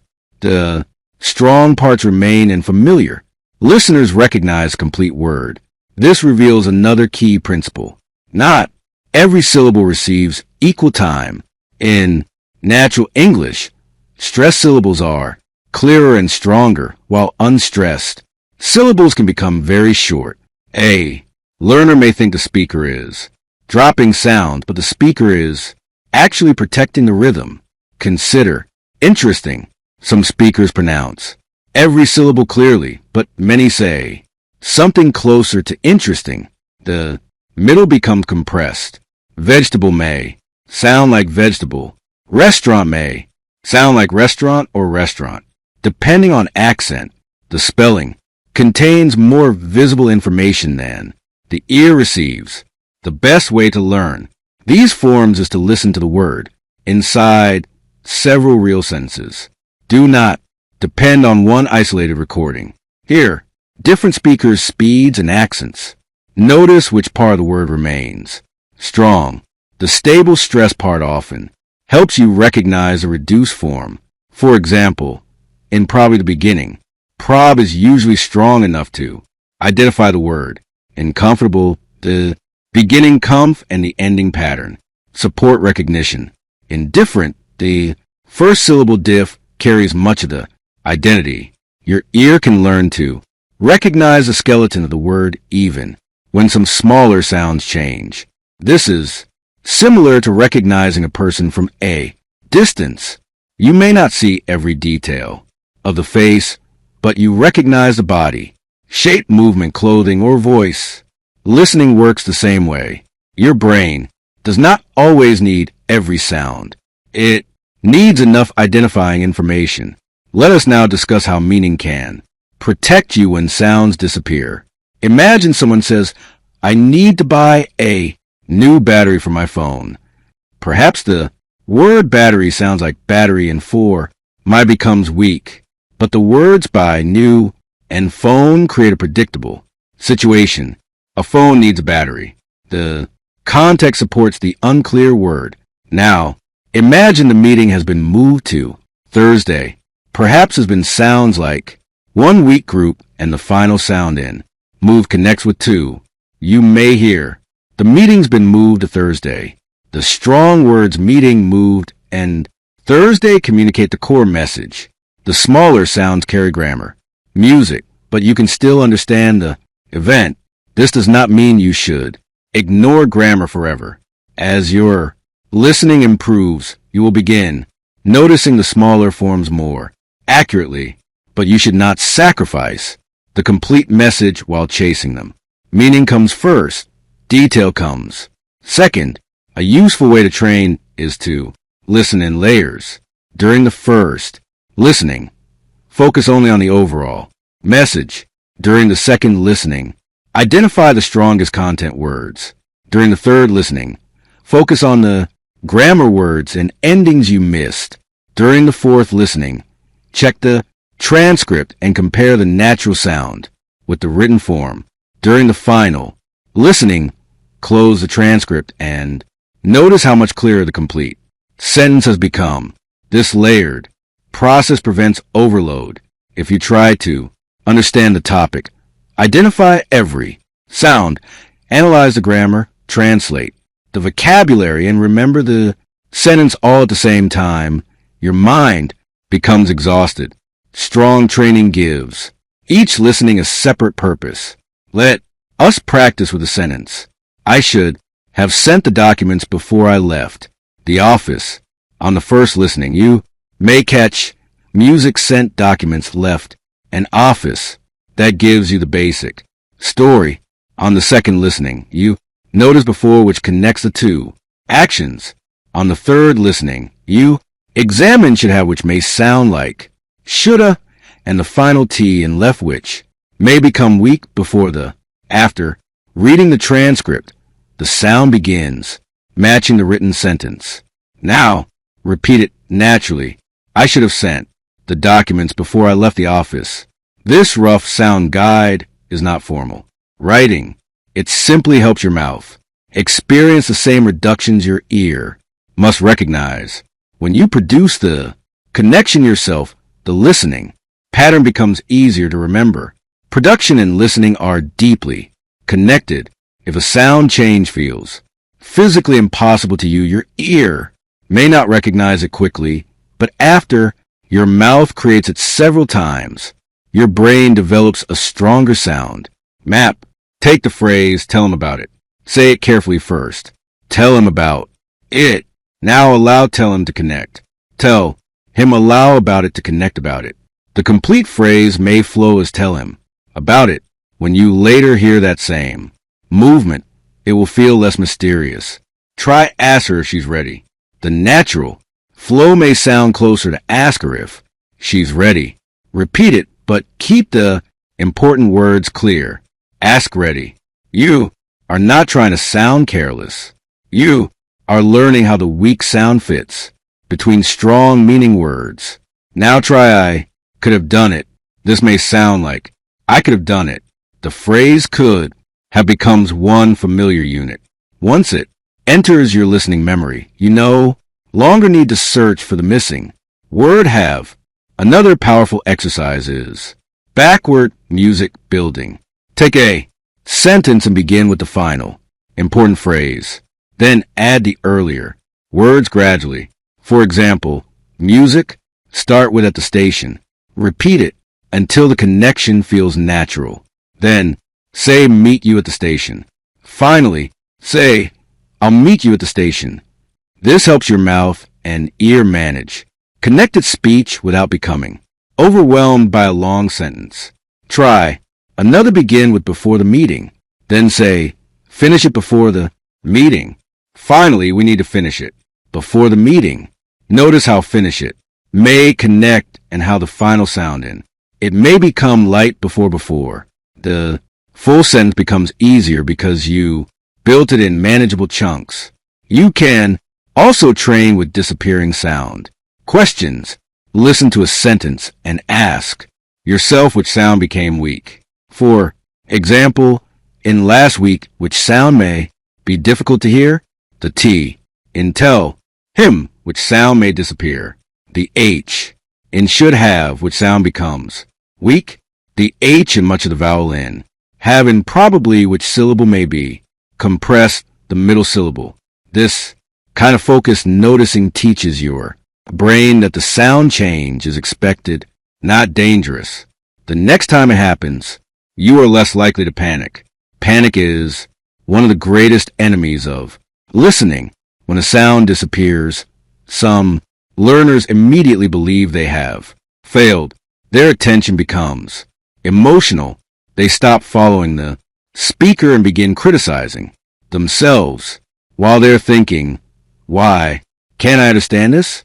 The next two sentences pass without being processed. You must replace that reaction with curiosity. When something sounds strange, think a familiar sound may have changed.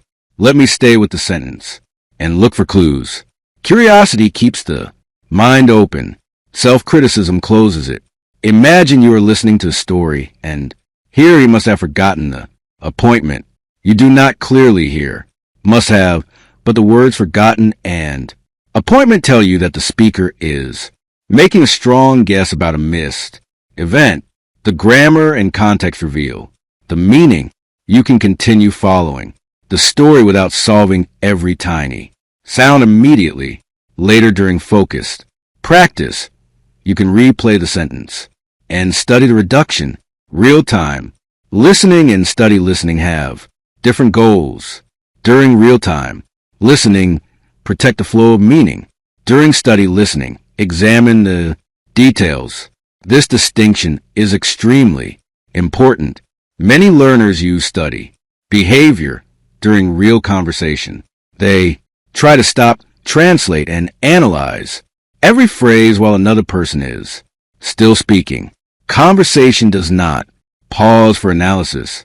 Your first responsibility is to remain present. When studying alone, however detailed, analysis becomes valuable. You can slow the audio, repeat a phrase, check a transcript, and identify missing sounds.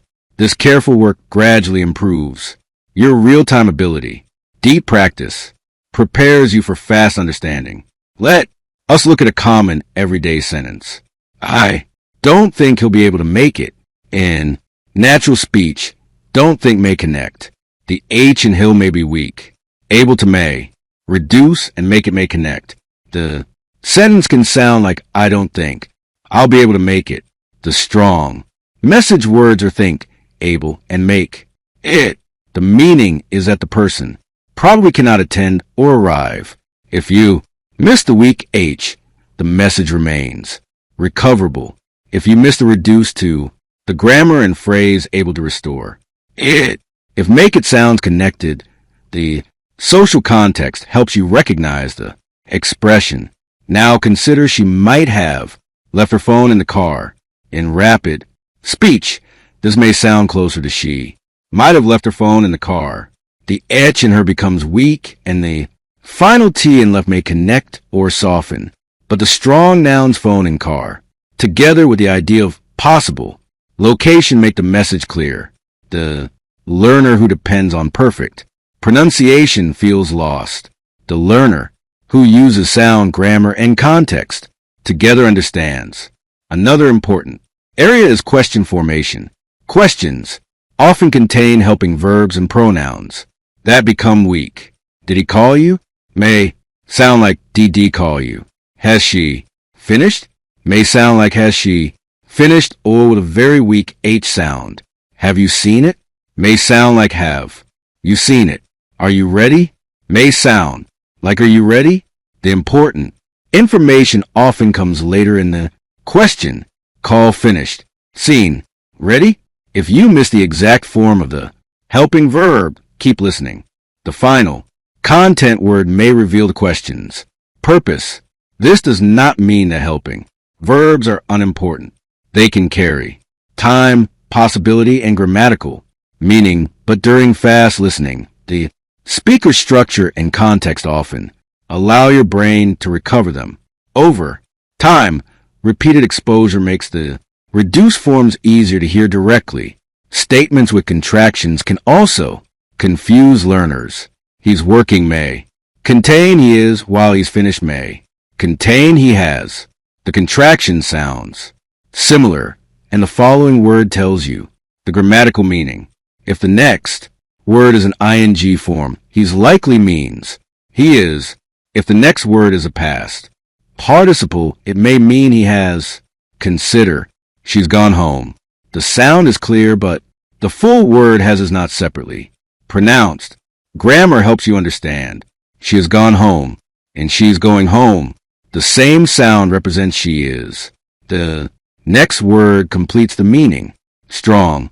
Listening, therefore, depends on more than sound recognition. It depends on your knowledge of how English sentences are built. Grammar provides a map. When the audio is incomplete, you should practice hearing contractions as complete patterns rather than trying to expand them during every conversation. When you hear I've been connected directly with the meaning of an experience continuing from the past. When you hear he'd already left, use the next words to decide whether he'd means he had or he would. You do not need to perform a long grammatical calculation. Repeated examples will build automatic recognition. Let us examine he'd already finished before we arrived. The word already and the past participle finished indicate that he'd means he had, and he'd help you if you ask. The base verb help and the conditional phrase indicate he would. The sound alone is not enough. Grammar completes the interpretation. This is another reason why you should not fear unclear sounds. Sometimes English intentionally uses the same reduced sound for different full forms. The sentence tells you which meaning is correct. Now, let us explore the role of sentence stress. Sounds are most likely to become weak in unstressed positions.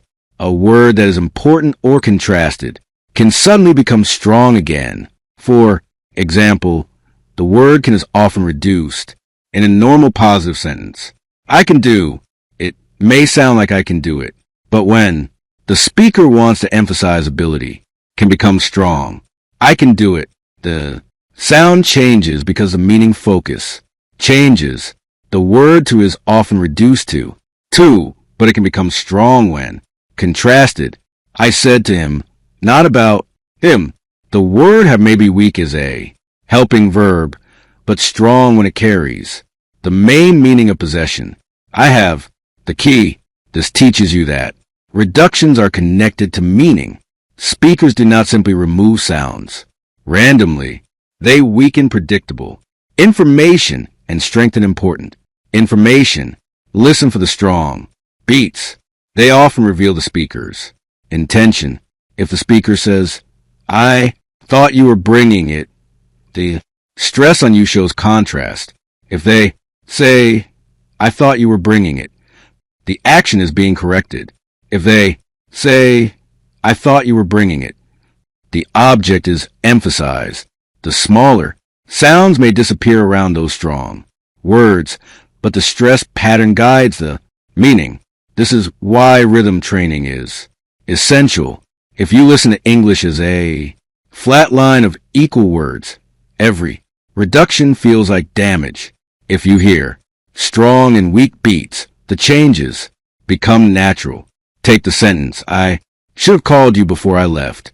Music, the strong words may be called before and left. The phrase should have becomes weak. You may reduce and the final sound of left may be light. The rhythm carries a regret. Now repeat the sentence with equal stress on every word. It sounds unnatural and difficult. Then repeat it with the important words. Stronger. I should have called you before I left. The sentence flows more easily and the meaning becomes clearer. The listener's ear should follow the same path. Catch the strong words first, then allow the weak forms to sit between them. Another useful practice is reduced form dictation. Choose a short clip with a transcript. Listen and write exactly what you believe you heard, even when the result is not correct English spelling. For example, you may hear I should have told him. Write that sound, then compare it with the transcript. I should have told him. Now connect each part. Should have equals should have. Told him equals. Told him with the H weakened and the final D connecting forward. This comparison teaches your brain how the written sentence became the spoken sentence. Do not feel embarrassed by what you first hear. Incorrect sound. Guesses are valuable because they show exactly where your ear needs training. Suppose you hear, I don't know where he went. You write the sound and discover. The transcript says, I don't know where he went. Now you understand that don't know became do know and the H and he disappeared after where. The next time you hear, the pattern recognition will be faster. This is not memorizing slang. It is building a translation system between careful written English and natural spoken English. You should also train with slow to fast repetition. Begin by saying the full sentence clearly, then repeat it at a natural speed, allowing predictable reductions. Finally, listen to a native recording and compare your rhythm. Take, I want to ask him about it. First, say it carefully, then allow want to become smoother. Ask him to connect and about it to join. I want to ask him about it. Keep on ask and about. Understandable. Now take, you could have told her before you left. The natural flow may become you could have told her before you left. Notice how have and her become weak, while told before and left remain stronger. This physical practice teaches you that reduced speech is not an uncontrolled blur. It has structure, important. Meaning remains visible through sound. Let us now consider what happens when several reductions appear in one sentence. Learners often understand one reduced phrase in isolation but become lost when multiple changes happen. Together, consider I should have asked him if he wanted to come with us. Natural speech may sound closer to I should have asked him if he wanted to come with us. The phrase contains reduced have weakened him, weakened he. Reduced to two and connected consonants. At first it may sound impossible. Break it into chunks. I should have asked him if he wanted to come with us. Now, identify the strong words asked. Wanted, come us. The sentence expresses regret about not inviting or questioning someone. Once the meaning is clear, study the smaller changes. This method turns one overwhelming sentence into two manageable patterns. Try another. You might have left in the car when you got out. Natural speech may sound like you might have left it in the car when you got out. strong words. Left car, got out. The speaker is suggesting a possible location for an object. The sentence is not fast everywhere. It moves quickly through predictable grammar and slows around important information. When your ear follows the strong meaning points, the reductions become easier to tolerate. Now imagine a workplace sentence. The manager must have sent it to the wrong address. This may sound like the manager must have sent it to the wrong address. Strong words. Manager sent wrong address. Even if must have and sent it connect, the message remains recoverable. A strong learner does not say, I music missed two sounds, so I understood nothing. A strong learner says, I caught the person, action and problem. Now I can rebuild the complete meaning. This is the listening attitude you need. You must also become comfortable with uncertainty. Real listening is not always 100% clear. Sometimes even native speakers ask, what did you say? Background noise, unfamiliar accents, fast speech, and new topics can create difficulty for everyone. Your goal is not to eliminate every unclear moment. Your goal is to recover quickly. If you miss a sound, continue listening. If the meaning remains unclear, use the next sentence. If you are in a real conversation and the information matters, ask naturally. Could you say that again? Did you say Thursday or Tuesday? Do you mean the first report or the final one? These are communication skills, not signs of failure. Strong listeners use clarification intelligently. They do not pretend to understand important information, but they also do not interrupt after every weak sound. In listening practice, learn to make a reasonable guess before checking the transcript. Guessing activates your brain. It forces you to combine sound with context. Even a wrong guess teaches you something. Suppose you hear, she must have left her keys at home. You guessed that she forgot something. Then you read, she must have left her keys at home. Your prediction was close because you used the situation correctly. Over time, your guesses become more accurate. This is how prediction turns into reflex. Another useful method is to build sound families. Group several phrases that use the same reduction. For example, practice tell him, call him, ask him, help him, and send him. Notice how him may lose the strong H and connect with the previous word. Then practice ask her, tell her, call her, give her, and show her. Notice the same pattern with her. Next, practice should have, could, have, would have, might have, and must have. Connect the reduced sound with the correct grammar. Then practice difficult consonant groups. Last night, next week, first day, best friend, old man, and just one. By grouping related patterns, you teach your brain a reusable rule rather than memorizing one sentence. When you later hear a new phrase such as send her the link, your ear already understands how sender may connect. When you hear must have been, the reduction feels familiar because you train the pattern. This is far more powerful than passively listening to hours of English and hoping the patterns enter your mind by accident. Focused practice creates recognition. You should not spend all your time studying reductions. However, natural listening also requires broad exposure. Use focus training for a short period, then listen to a longer conversation and notice the patterns without stopping. This helps transfer the skill from exercise mode into real understanding. For example, spend 10 minutes studying 2 or 3 reduced phrases. Then listen to 5 minutes of a podcast without pausing. Do not chase every example. Simply notice when a familiar reduction appears. The moment you recognize shoulda, ask him, or weak final consonant inside real speech, your brain receives a powerful reward. I know this. Pattern. That's successful recognition. Strengthens memory.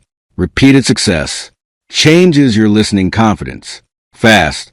English stops feeling like uncontrolled noise and begins feeling like a collection of familiar transformations. You may hear a missing T and think that is probably a consonant group. You may hear tell him and recognize tell him. You may hear probably and understand. Probably. You may hear could and restore. Could have. What once felt like broken. English becomes predictable natural. Speech. This is the transformation you are building. Remember that you do not need to force every reduction into your own speaking. Some reductions are informal, accent-specific, or unnecessary for a clear learner. Your speaking goal should remain natural, clarity, but your listening ability must be wider than your speaking style. You may choose to say going too clearly, but you should understand going to. You may say should have, but you should recognize shoulda. You may pronounce him with a clear H, but you should understand helm. Listening requires flexibility because you cannot control how other people speak. A narrow ear understands only the pronunciation it produces. A strong ear understands many natural versions of the same sentence. Let us bring everything together with a final example. Imagine someone says, I would have called him, but I must have left my phone in the car. In natural speech, this may sound closer to I would have called him, but I must have left my phone in the car. At first, the sentence contains several challenges. Would have is reduced. The H in him becomes weak. Must have is reduced. The final T in left may become light before my, but the strong words are clear. Called, left, phone, car. The meaning is simple. The person intended to call, but the phone was probably left in the car. Notice how much understanding is possible without hearing every sound perfectly. Now, imagine you have practiced these patterns for several weeks.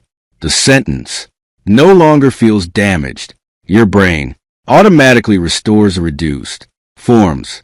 Would it connects with would have. Called and becomes called him. Musta becomes must have. Left my becomes left my. This restoration happens in a fraction of a second. You do not translate, spell, or consciously analyze. You simply understand that. Automatic response is the true goal of ear training. You are teaching your brain that spoken English is allowed to be incomplete at the sound level while remaining complete at the meaning level. You are learning to trust context, grammar, rhythm, and familiar chunks. You are learning that a missing consonant does not mean a missing message. You are learning that a reduced syllable does not create a new word. You are learning to remain calm while your brain completes the pattern. From now on, when a familiar word sounds shorter than expected, do not immediately conclude that you do not know it. Ask which sound may have become weak. Look at the words around it. Think about the sentence structure. Listen for the strong stress parts.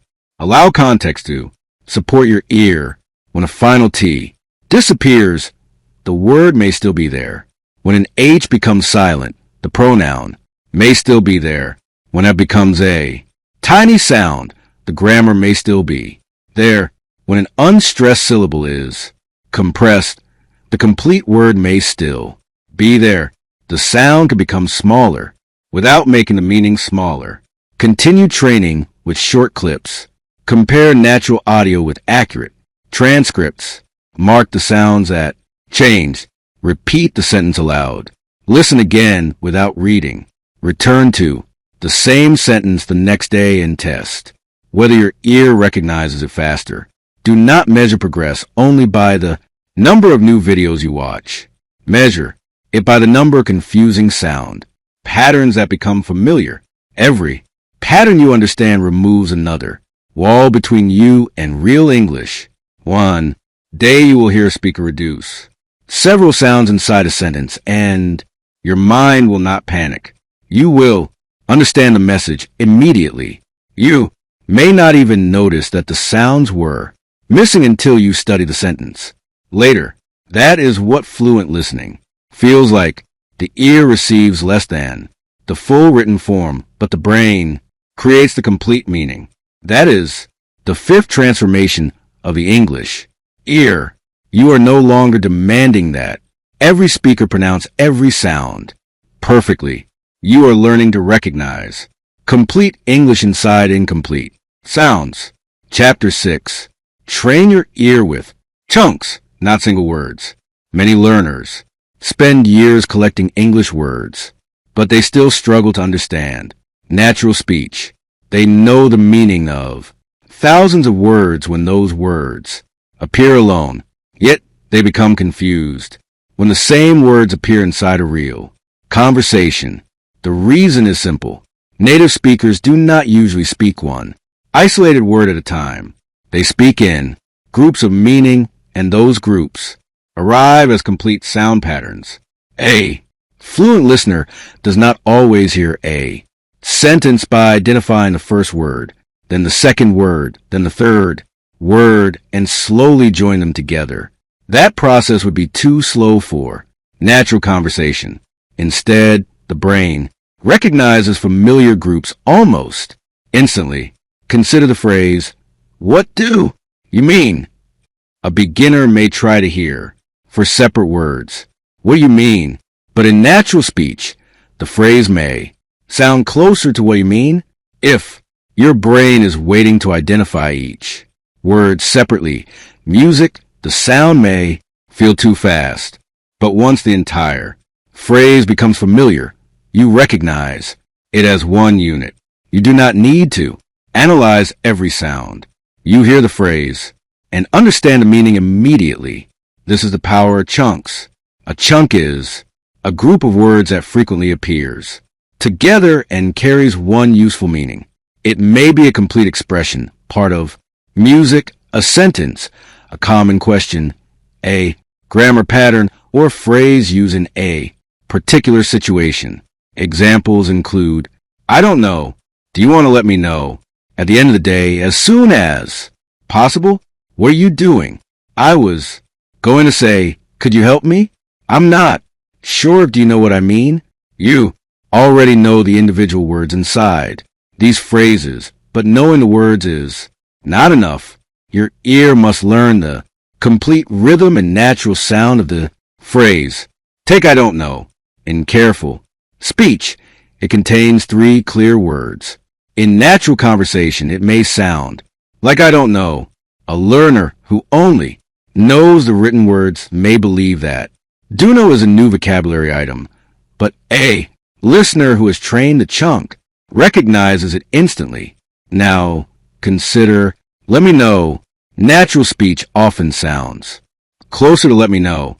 You do not need to stop and mentally divide "lay me" into "let" and "me." The phrase becomes one familiar instruction. The same happens with "give me a minute." It may sound like "give me a minute. Do you want to come?" It may sound like "do you want to come?" What are you talking about? It may sound like "what are you talking about?" When these chunks enter your listening memory, fast English begins to feel slower. The speaker has not changed speed. Your brain has stopped processing every part from the beginning. Think about reading. When you first learned to read, perhaps you looked at letters individually. Later, you began recognizing whole words. Then common phrases became automatic. You no longer examine every letter in a sentence because your brain recognizes larger patterns. Listening develops in a similar way. At first, you hear separate sounds, then you recognize words. Eventually, you recognize complete phrases. The larger the unit your brain can recognize, the faster you can understand. Suppose someone says, "I was going to call you, but I got busy." A beginning listener may struggle with every word. An improving listener may recognize "can call you" and "got busy." A strong listener may hear the complete sentence as three chunks. "I was Going to call you, but I got busy. Each chunk carries a clear part of the message. The brain does not need to rebuild the sentence word by word. This is why learning chunks is one of the fastest ways to improve real listening. Another advantage of chunks is prediction. When you hear the beginning of a familiar pattern, your brain becomes ready for what usually follows. For example, if someone begins at the end of, your brain expects a noun phrase, such as the day, the week, the meeting, the conversation, the year. The beginning prepares your mind for the structure. If someone says, I'm not sure, if you expect an uncertain idea to follow. I'm not sure if he's coming. I'm not sure if this will work. I'm not sure if they understood. The phrase gives your brain a direction before the sentence is complete. This reduces listening pressure. You are no longer receiving every sound as a surprise. Familiar chunks help you predict the shape of the sentence. Let us examine one common chunk. Do you know what I mean? This phrase can sound very different from its written form. In natural speech, it may become, do you know what I mean? A learner may hear only know and mean, but once the complete chunk becomes familiar, the reduced beginning no longer causes confusion. Now consider, what do you want me to do? Natural speech may sound closer to what do you want me to do. Instead of processing 7 separate words, train the sentence as 2 chunks. What do you want me to do? The first chunk is extremely common. Once recognize, you only need to catch the final action. What do you want me to say? What do you want me to bring? What do you want me to change? What do you want me to explain? The structure remains stable while the final word changes. This is a powerful way to train. Instead of memorizing one complete sentence and never using it again, learn a reusable frame. Take the frame, could you help me? Then complete it in different ways. Could you help me carry this? Could you help me find the station? Could you help me understand this? Could you help me with the report? The beginning becomes one automatic chunk. Your ear recognizes it quickly, and your speaking also becomes faster, because you do not need to construct the sentence from 0. Chunks, therefore, improve both listening and speaking. When you recognize a phrase easily, you are more likely to use it naturally.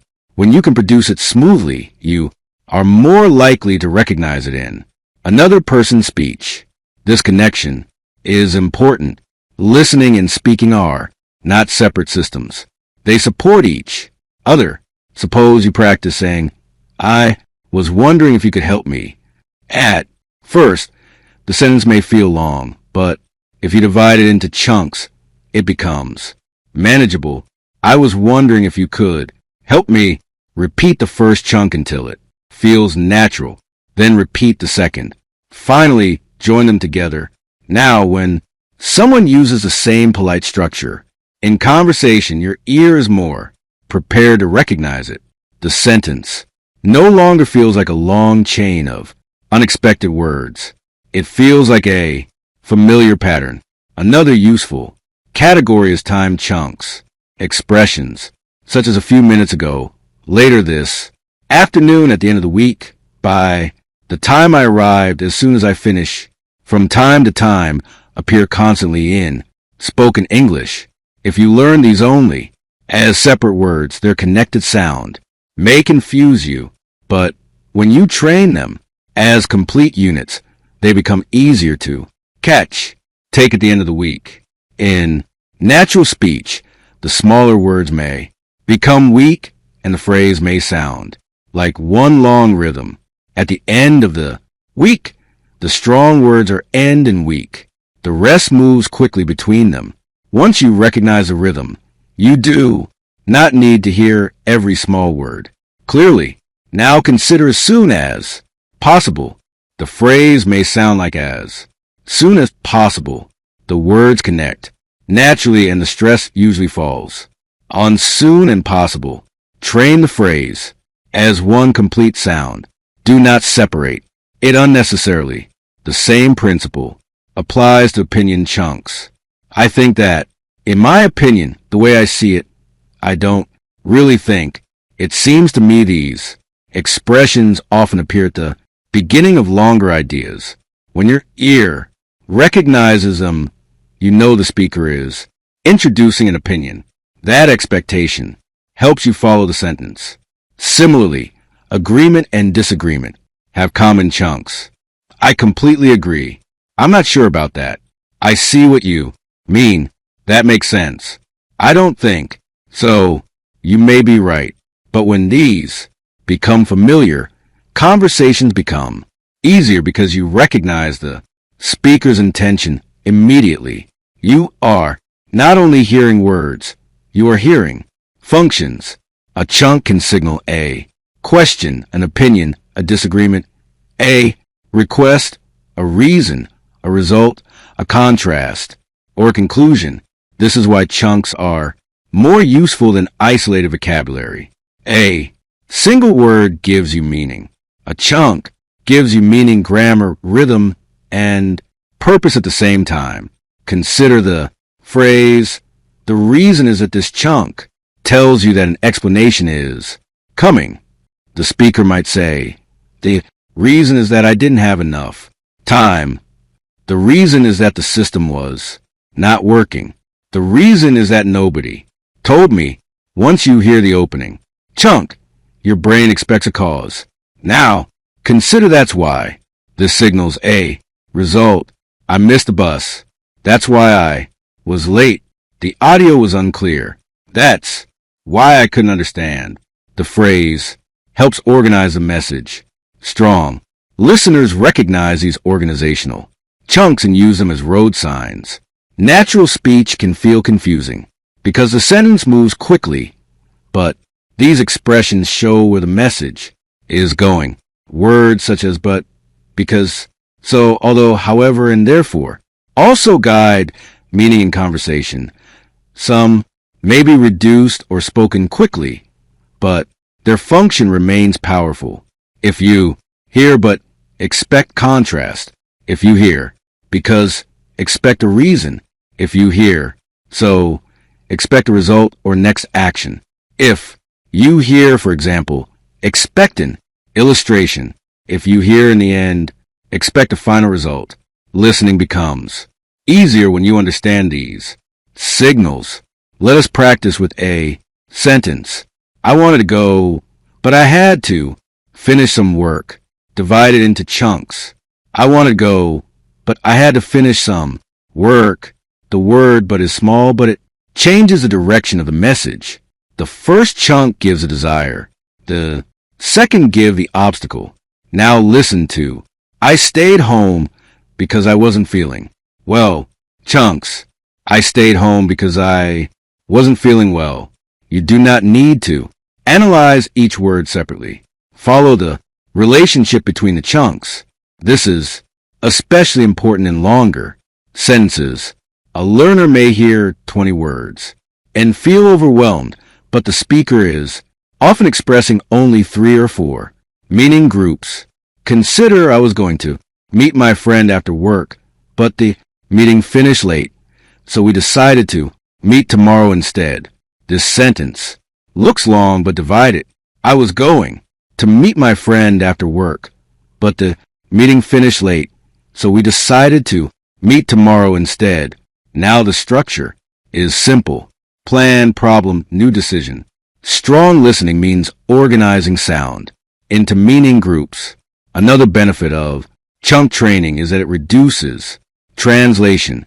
When you hear a complete, familiar phrase, you can connect it directly with meaning.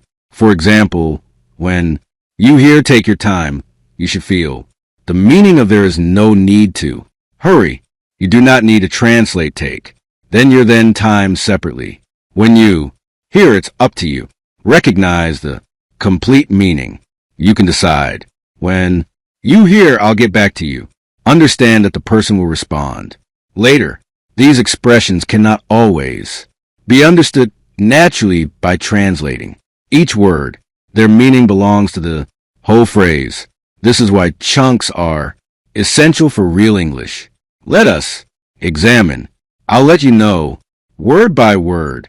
Translation may feel slow, but the complete phrase means that the speaker will give information later. Natural. Speech may sound like, I'll let you know.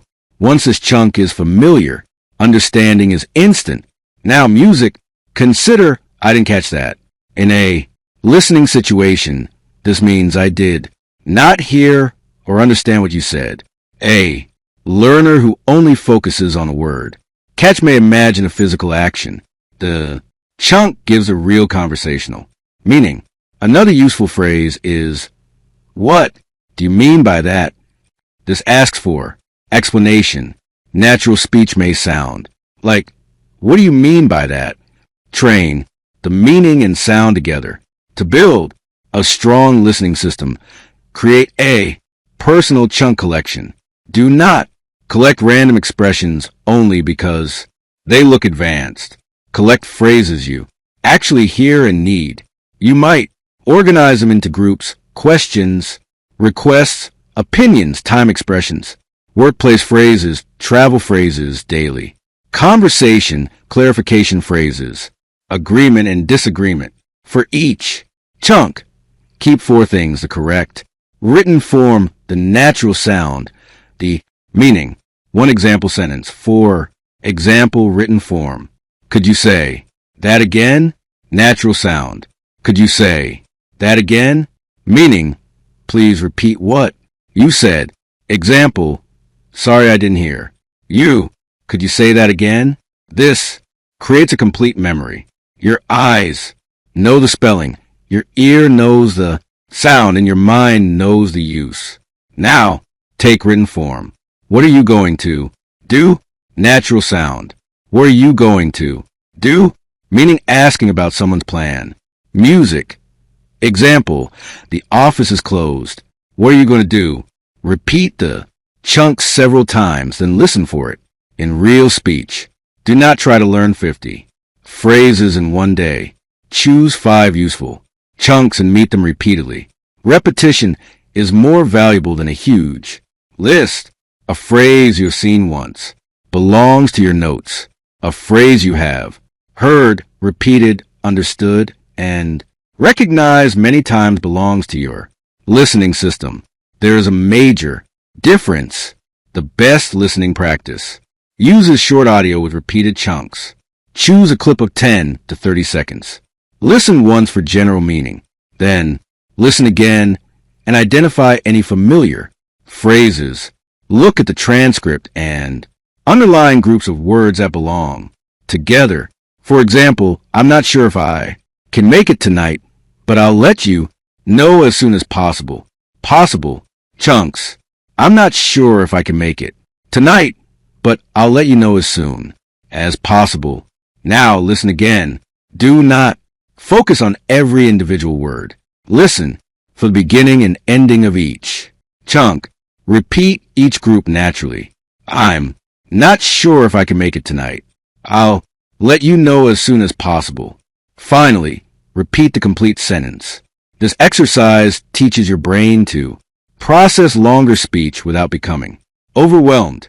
Another powerful method is chunk substitution. Take one familiar pattern and change only one part. Start with I'm not sure if he's coming. Then I'm not sure if she understands. I'm not sure if they received it. I'm not sure if this is correct.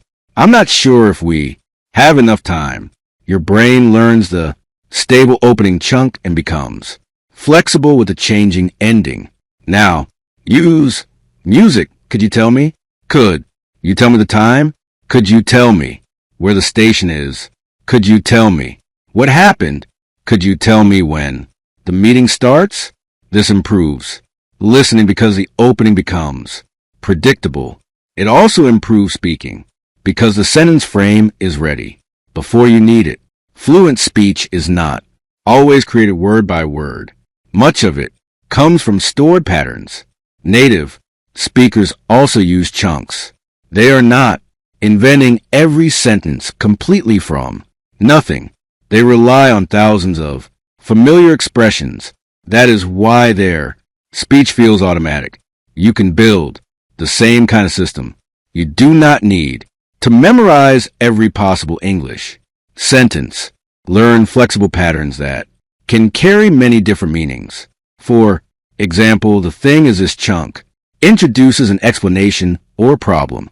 The thing is I don't have enough time. The thing is nobody told me. The thing is we already tried that. Another useful chunk.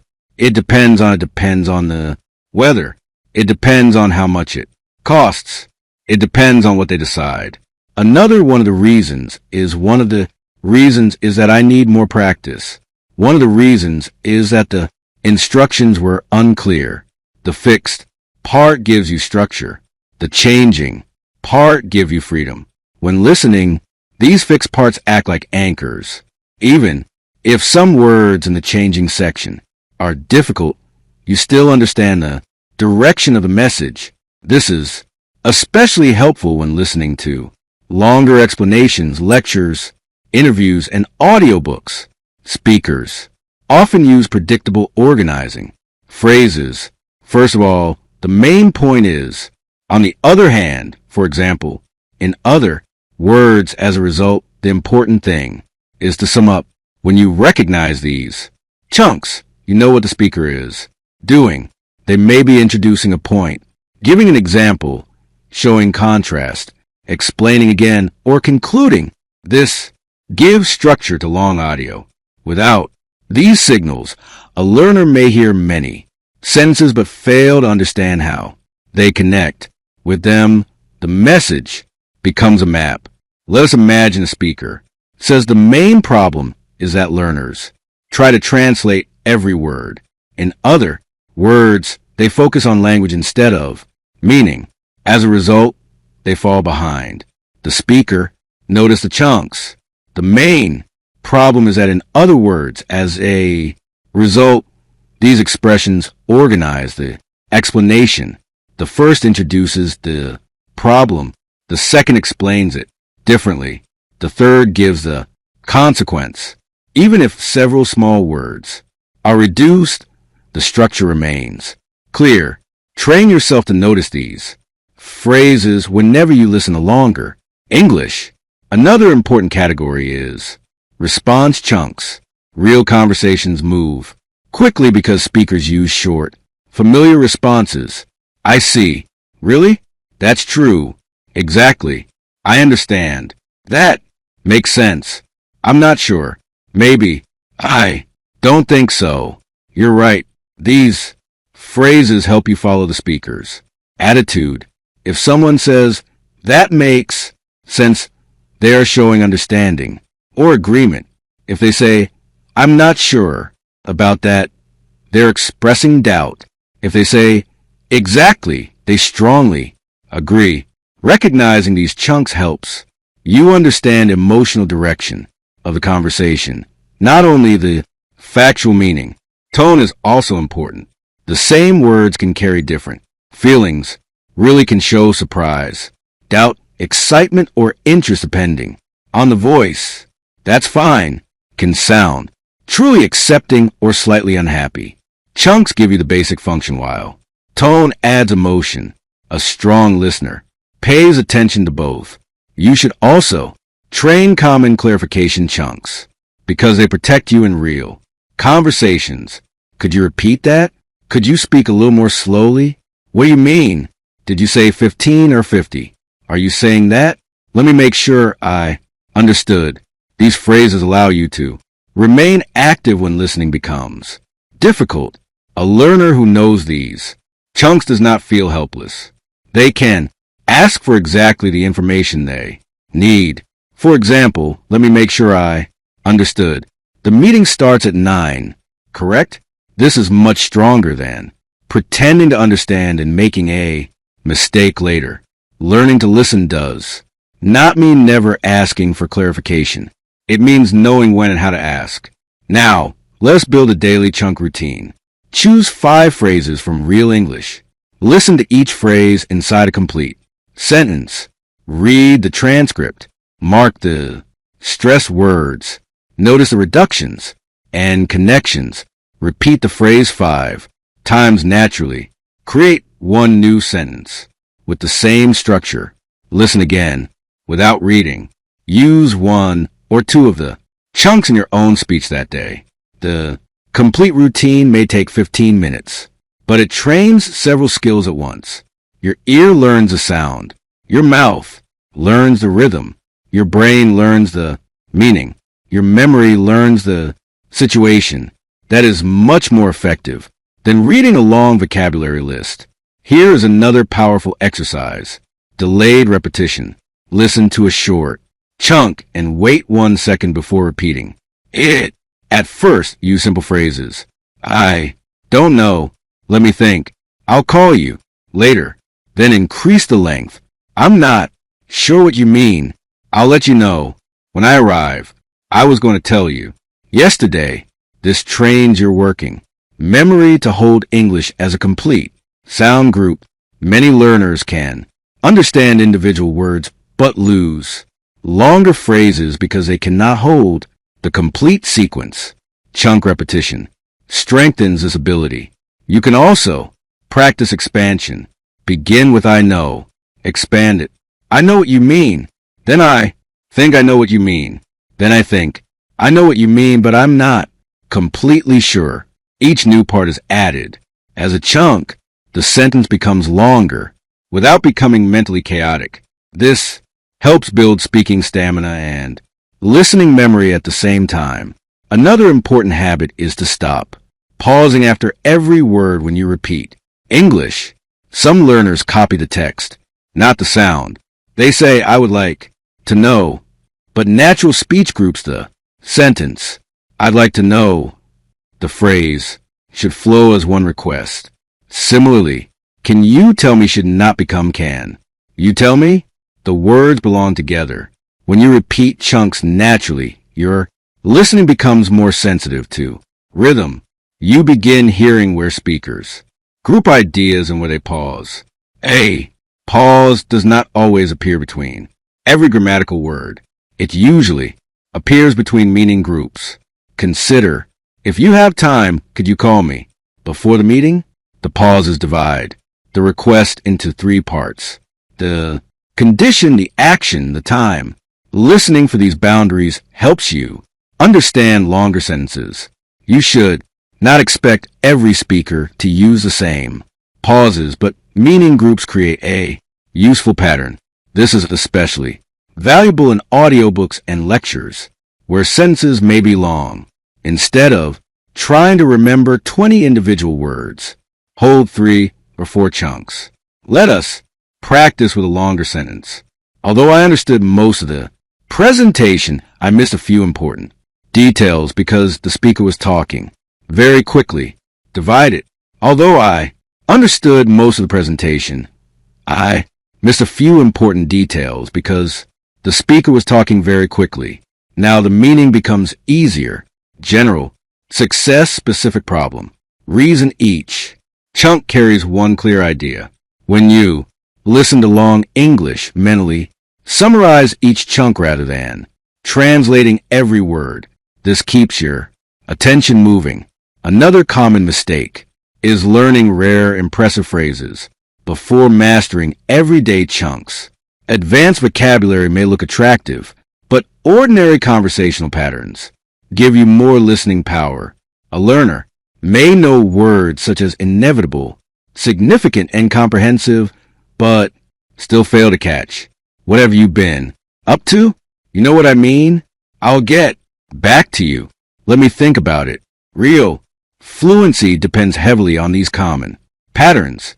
Do not underestimate simple English. The most common chunks appear so frequently that recognizing them saves enormous mental energy. When your brain understands the predictable parts, automatically it has more attention available for the new information. Suppose someone says, I'm not sure if I can join you because I have to finish a report. If I'm not sure if and I have, to our automatic chunks, your brain can focus on join you and finish a report. But if every word requires equal effort, the sentence feels much harder. Automatic chunks create space in your mind. That space allows deeper understanding. This is one reason native speech appears easy to native listeners. Much of the language is already stored in complete patterns. They mainly focus on the information that changes. You can gradually create the same advantage. Every useful chunk you master reduces future listening effort. Think of each chunk as a shortcut. Instead of walking through 5 separate words, your brain crosses one bridge. The more bridges you build, the faster you move through English. But remember, chunk learning is not mindless memorization. You should understand the meaning and use. A phrase learned without context may be forgotten.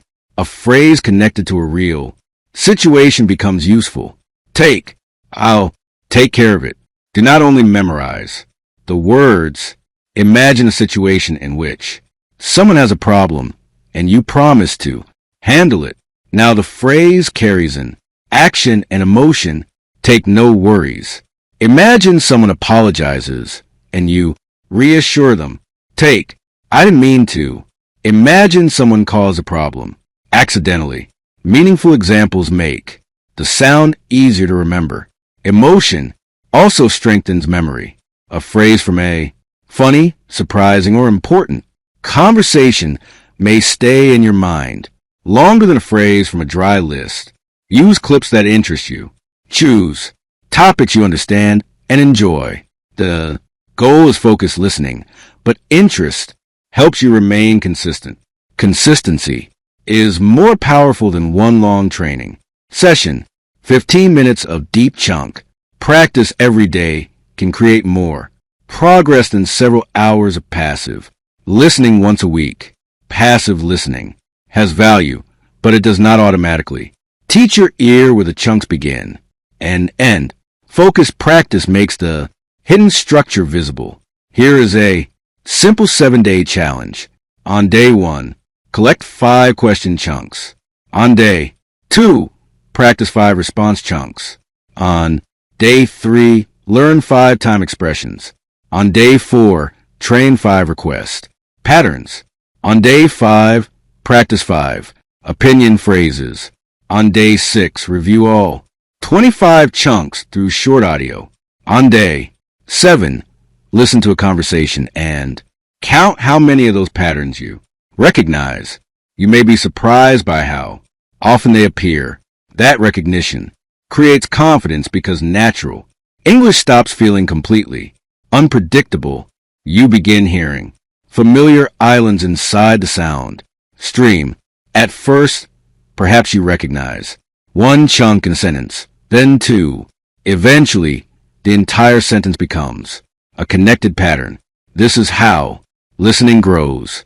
Do not wait for a moment when every word suddenly becomes clear.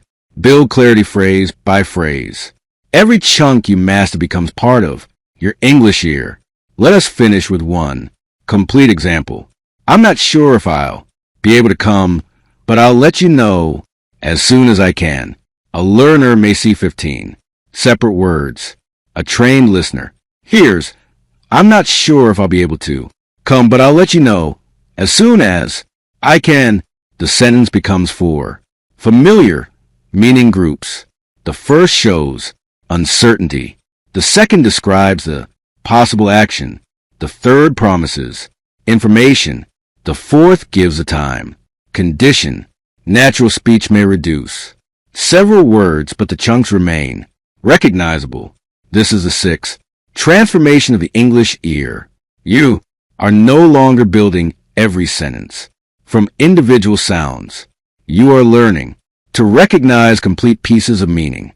When chunks become familiar, fast, English stops feeling like 1,000 separate problems. It becomes a small number of patterns your brain already knows. Chapter 7. Build the English ear that never stops learning.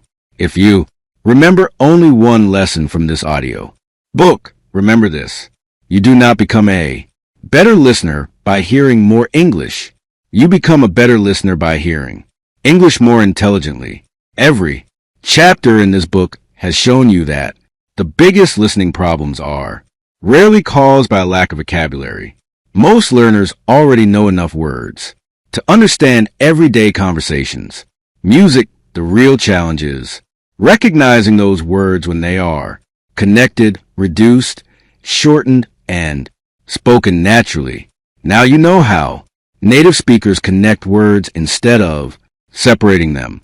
You know why small grammar words become weak. You know why some sounds disappear. You know how context helps you recover missing information. You know why learning chunks is much more powerful than memorizing isolated vocabulary. These are the habits of strong listeners. But knowledge alone will not transform your English. Daily practice will. From today, stop measuring your progress by how many new words you memorize. Instead, ask yourself better questions. Did I recognize a connected phrase today that confused me last week?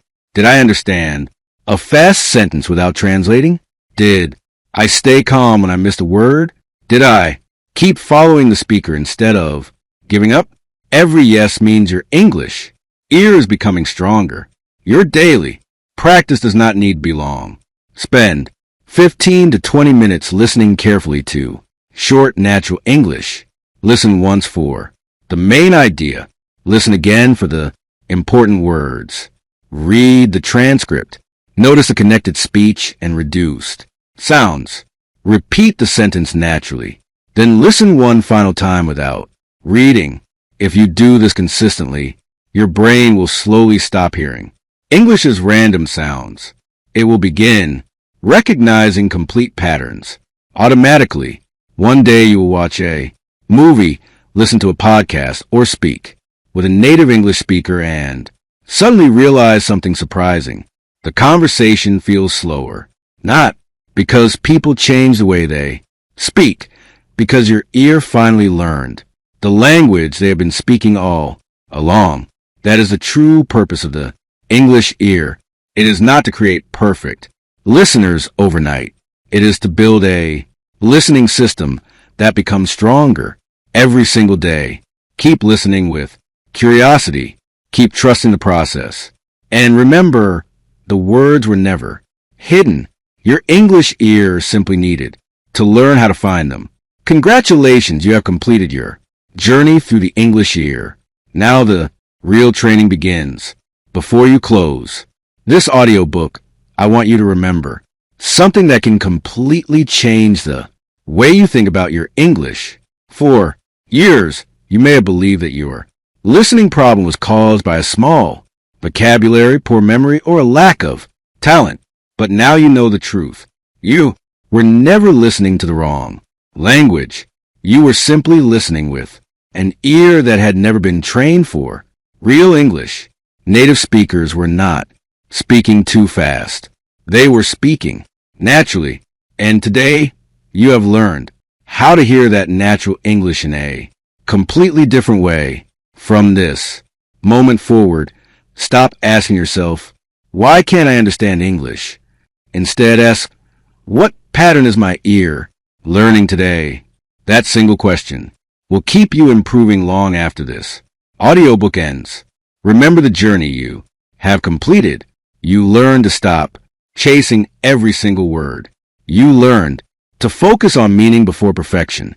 You learn how connected speech creates one smooth stream of sound. You discovered why weak words almost disappear.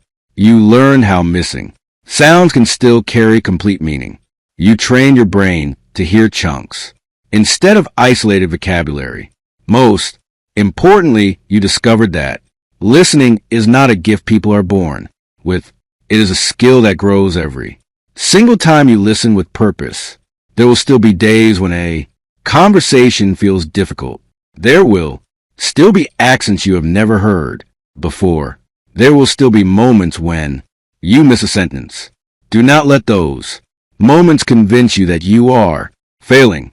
Every fluent English speaker has experienced those same moments. The difference is that they kept listening. And now so will you. The next time you watch an English movie, listen to a podcast, join an online meeting, or have a conversation with someone from another country. Do not worry about understanding 100%. Relax. Follow the meaning. Trust your ear. Let your brain do the work it has been training to do throughout this entire audiobook. One day, perhaps sooner than you expect, you will finish a conversation and suddenly realize something incredible. You did not translate. You did not panic. You did not ask your brain to search for every word. You simply listened and you understood. That is the moment the English ear becomes part of you, not because you memorize another vocabulary list, but because you finally learned how English truly sounds. Thank you for spending this journey with English Mindset Academy. If this audiobook helped you hear English more clearly, return to it whenever you feel your listening becoming weak. Each time you listen again, you will notice patterns that were invisible before because your ear will continue growing. Keep listening every day. Keep trusting the process. Keep believing in your progress. Because fluent listening is not built in one perfect day. It is built through hundreds of small moments when you choose to keep going instead of giving up. This is not the end of your English journey. It is the beginning of a new way of listening, a new way of thinking, and a new way of understanding the language that once felt impossible. The words were never hidden. The meaning was never out of reach. You simply built the ear that knows how to find it. Until our next audiobook, keep training, keep growing, and let the English ear guide you every time English begins to speak.